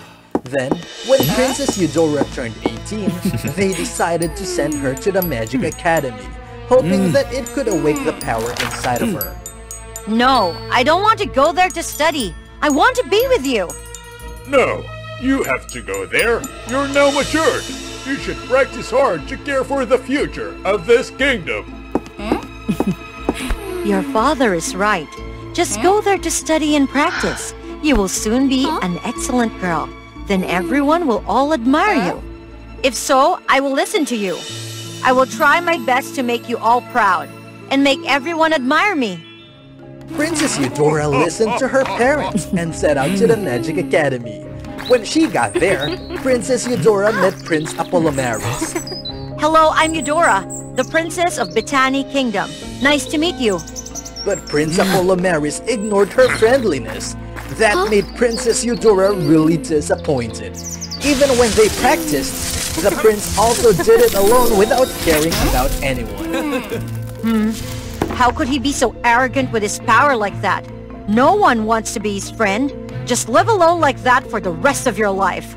So the two of them just did their own works, without caring about each other. Until one day, for no reason, the Tree of Life suddenly withered. The protection shield was weakened, allowing the dark forces to approach and mess around. They destroy the houses and threaten the life of kind people. That made the two kingdoms really frightened. They gathered at the mountain where the Tree of Life was located. Standing in front of the withered Tree of Life, they all didn't know what to do. Then, Princess Eudora came closer and put her hand on the tree. Just go to that faraway desert where the magical grail reigned. The dropping water will revive all the things. Please let me go there to find the Holy Grail to save everyone. Eudora, you're such a brave girl. It's really good, but you don't have any power. So let my son go with you to protect you and be your companion. Do you agree, Apollinaris? Yes, I promise to protect Eudora and bring the magical grail back. Eudora was really surprised because she thought that the prince would never agree. But the prince showed no attitude. He just silently followed to protect her. Together, they crossed the old forest until they reached a dark jungle. They were suddenly attacked by the carnivorous plants. They ran away in frightened, and the prince accidentally got injured by one of those plants. The princess worriedly stood in front of the prince to cover him before the dangerous carnivorous plants. Her hand slightly touched the prince's hand. That made his heart jump a beat. They were surrounded by the carnivorous plants. Then, a plant rushed there to attack the princess. The prince then hugged the princess so tight to cover her. By his practiced response, he raised his hand to dodge. A light power came out. The carnivorous plant moved back in fear. Then, the prince realized that the carnivorous plants were afraid of the light. He casted a spell which made the light cover the whole jungle. And all the carnivorous plants were burnt into ash. The two continued their journey, and they had to face with a vast sea. Together, they collected the wooden boards to make a little raft to cross the sea. Unfortunately, after reaching the middle of the sea, a whirlpool caught them. The raft was lifted and sank into the water. They tried to swim to the bank, but they were gradually exhausted and gave up. Everything seemed to come to an end. Suddenly, the princess felt the water flow through her hand. It's just like she could grab the water. She used all of her power to shout out and grab her hand. Then, the water was separated aside, creating a path in the middle. Escaping from the danger, the princess quickly went there to raise the prince, and together, they crossed the sea to continue their journey. Turned out I'm not as useless as I thought. My inside power is the power of water. You have never been useless in my eyes. They continued their journey to the desert, and finally, they reached the sacred temple. The prince and the princess intended to enter together. Suddenly, a giant scorpion appeared to attack them. They coordinated to fight against the monster. The prince controlled the sun to shine directly to its eyes. making the scorpion dazzled and disoriented. Taking the chance, the princess casted a spell to create water arrows and continuously attacked, making the scorpion collapse. They successfully entered the sacred temple together and came close to a golden box. Their sun and the moon orb on its body, and there was also a quiz below. There were two sisters. One gave birth to another and vice versa. Are they light and dark? Or fire and ice? That's right. They're day and night. The box immediately opened. However, being happy for just a while, the scorpion monster suddenly woke up. It used the tail to attack the prince. The prince rushed there to block its attack. He got poisoned, then collapsed. The princess was so angry that she used all of her power to create a whirlpool to finish the scorpion. Then, she held the prince on her lap. Please don't leave me alone! The princess hurtfully cried beside him. Suddenly, she remembered what the Tree of Life had said about the Grail could revive everything. She hurriedly came back to the box and discovered that there were 3 magical grails in that box. She was confused. Then she saw the grail in the middle had the sun and moon symbol, which were the same as the symbols of the sacred temple. She hastily lifted the grail in the middle up. Immediately, the 2 other grails disappeared. She ignored everything and poured the magical water into his mouth. A light covered him and the prince woke up. He emotionally held her hand so tight.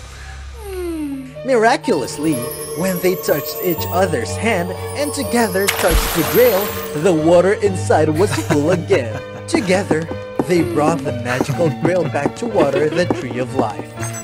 It was revived immediately. And the magic protection shield was back to protect everyone. The prince and the princess shyly looked at each other. They gradually fell in love with each other, and they lived happily for it. The angels possess magical feathers, the most important ingredient to create the dust of dreams. With just the dust of dreams, humans can attain anything they desire.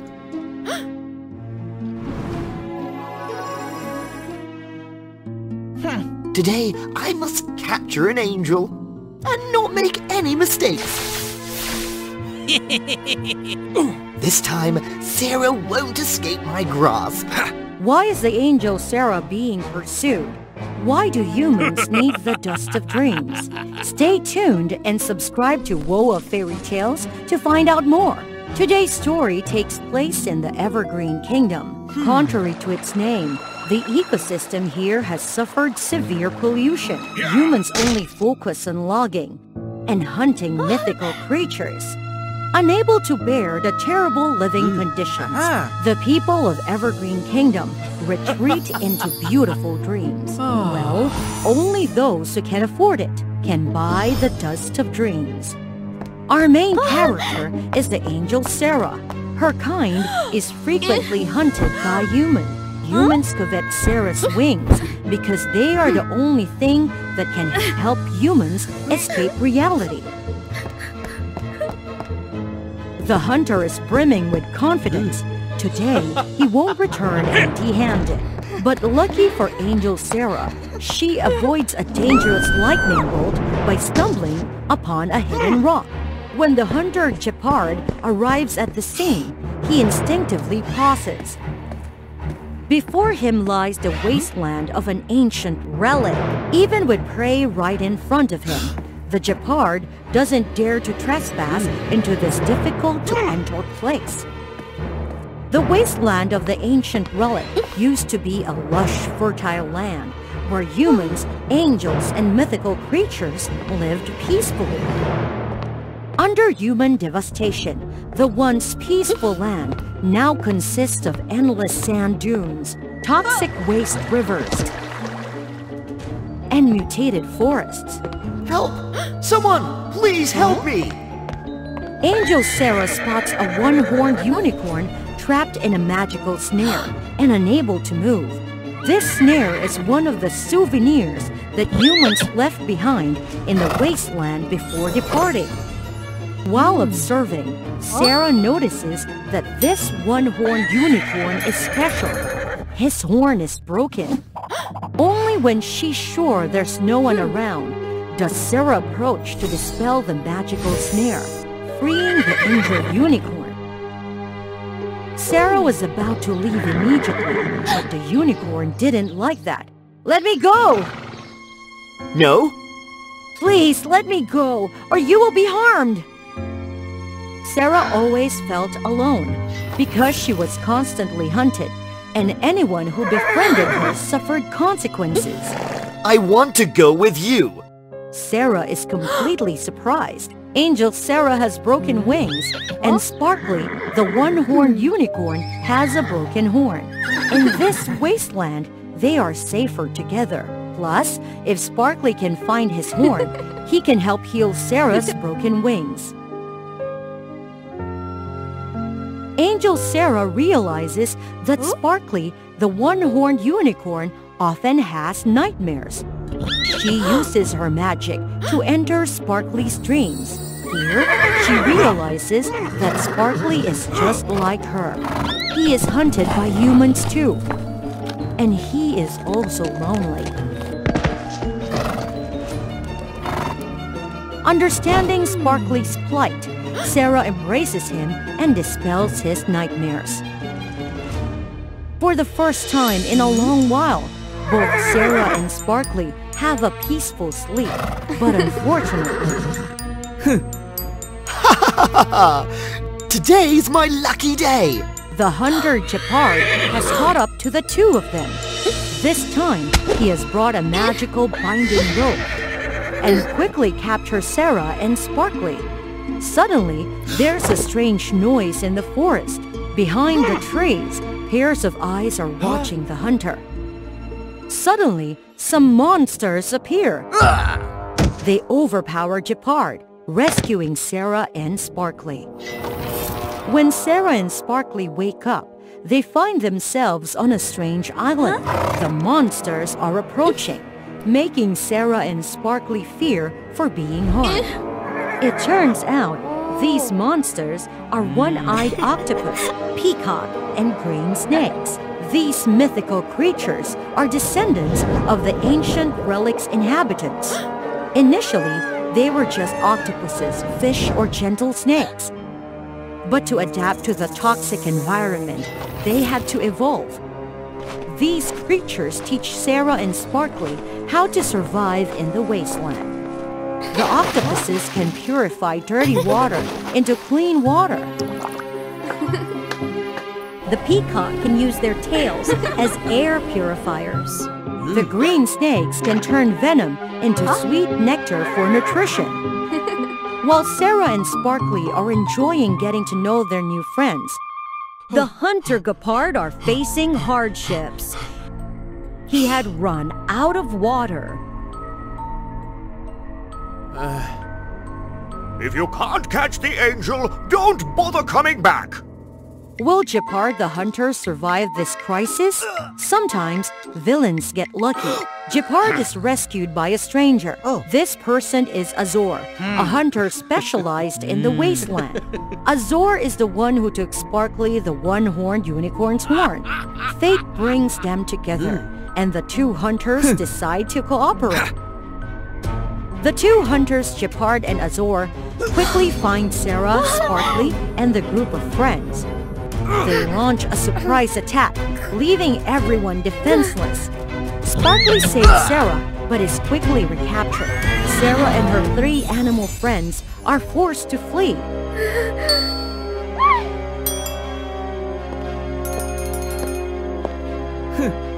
Why did you take my horn? If you wanted a cure, you could have just asked me. Azor hesitates and doesn't answer Sparkly's question. While Sarah and her three animal friends run away, they accidentally stumble upon an ancient relic. Inside the relic is a magical crystal flower. Sarah curiously touches the crystal flower, and suddenly the flower shatters into dust. In the astonishment of everyone, on Sarah's hand, 5 magical seals in the shape of flower petals appear. The relic unexpectedly collapses. Everyone panics, clinging to each other. Sarah unintentionally activates her new magical ability. She instantly teleports herself and her 3 animal friends to safety. It seems that the condition for instant teleportation is that Sarah must touch the target and have a specific destination in mind. Let's go back to rescue Sparkly. Her animal friends fully agree with Sarah. They extend their hands, touching Sarah's hand. Immediately, Sarah and her 3 animal friends teleport to where the 2 hunters are.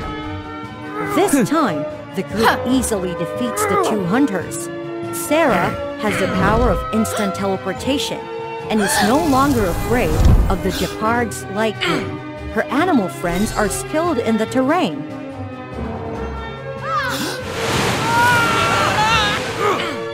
Quickly overpowering the 2 hunters and Azor and Gepard.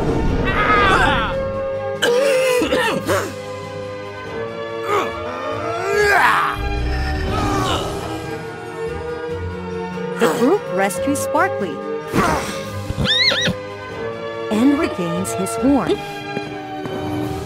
Sarah places the horn on Sparkly, and it heals as if it was never broken. The group is overjoyed for their victory, but the 2 hunters are not. I'm sorry, we're not bad people. That's right. We're not bad. Then why were you chasing Sarah and me? We were just following orders. That's right. Now the human city is completely polluted. We live in hardship and can't find jobs. So that's why we became hunters. We really didn't want to hunt you. But if we didn't, our masters would punish us. Alright, you two, stop talking. I don't believe you. Come on, Sparkly. I don't need to be at odds with them. Can you heal my wings? Thanks to Sarah's gentle persuasion, Sparkly forgives the 2 hunters. He uses his unicorn magic to restore Sarah's broken wings. Actually, I have a secret.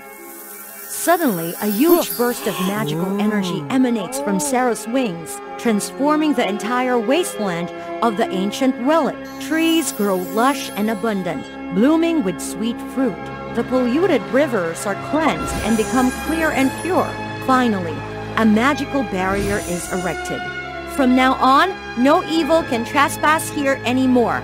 Our angels have always possessed extraordinary abilities, but humans were too foolish, thinking only of grinding our feathers into dream dust. Our angels have also lived in hiding due to your greed, concealing our true power. But now, I have these good friends. I will do my best to protect them. However, I will also forgive you. Sarah extends her hand to touch the hands of the 2 hunters, giving each of them a flower-shaped seal. Why are you doing this? I believe there's still good people out there.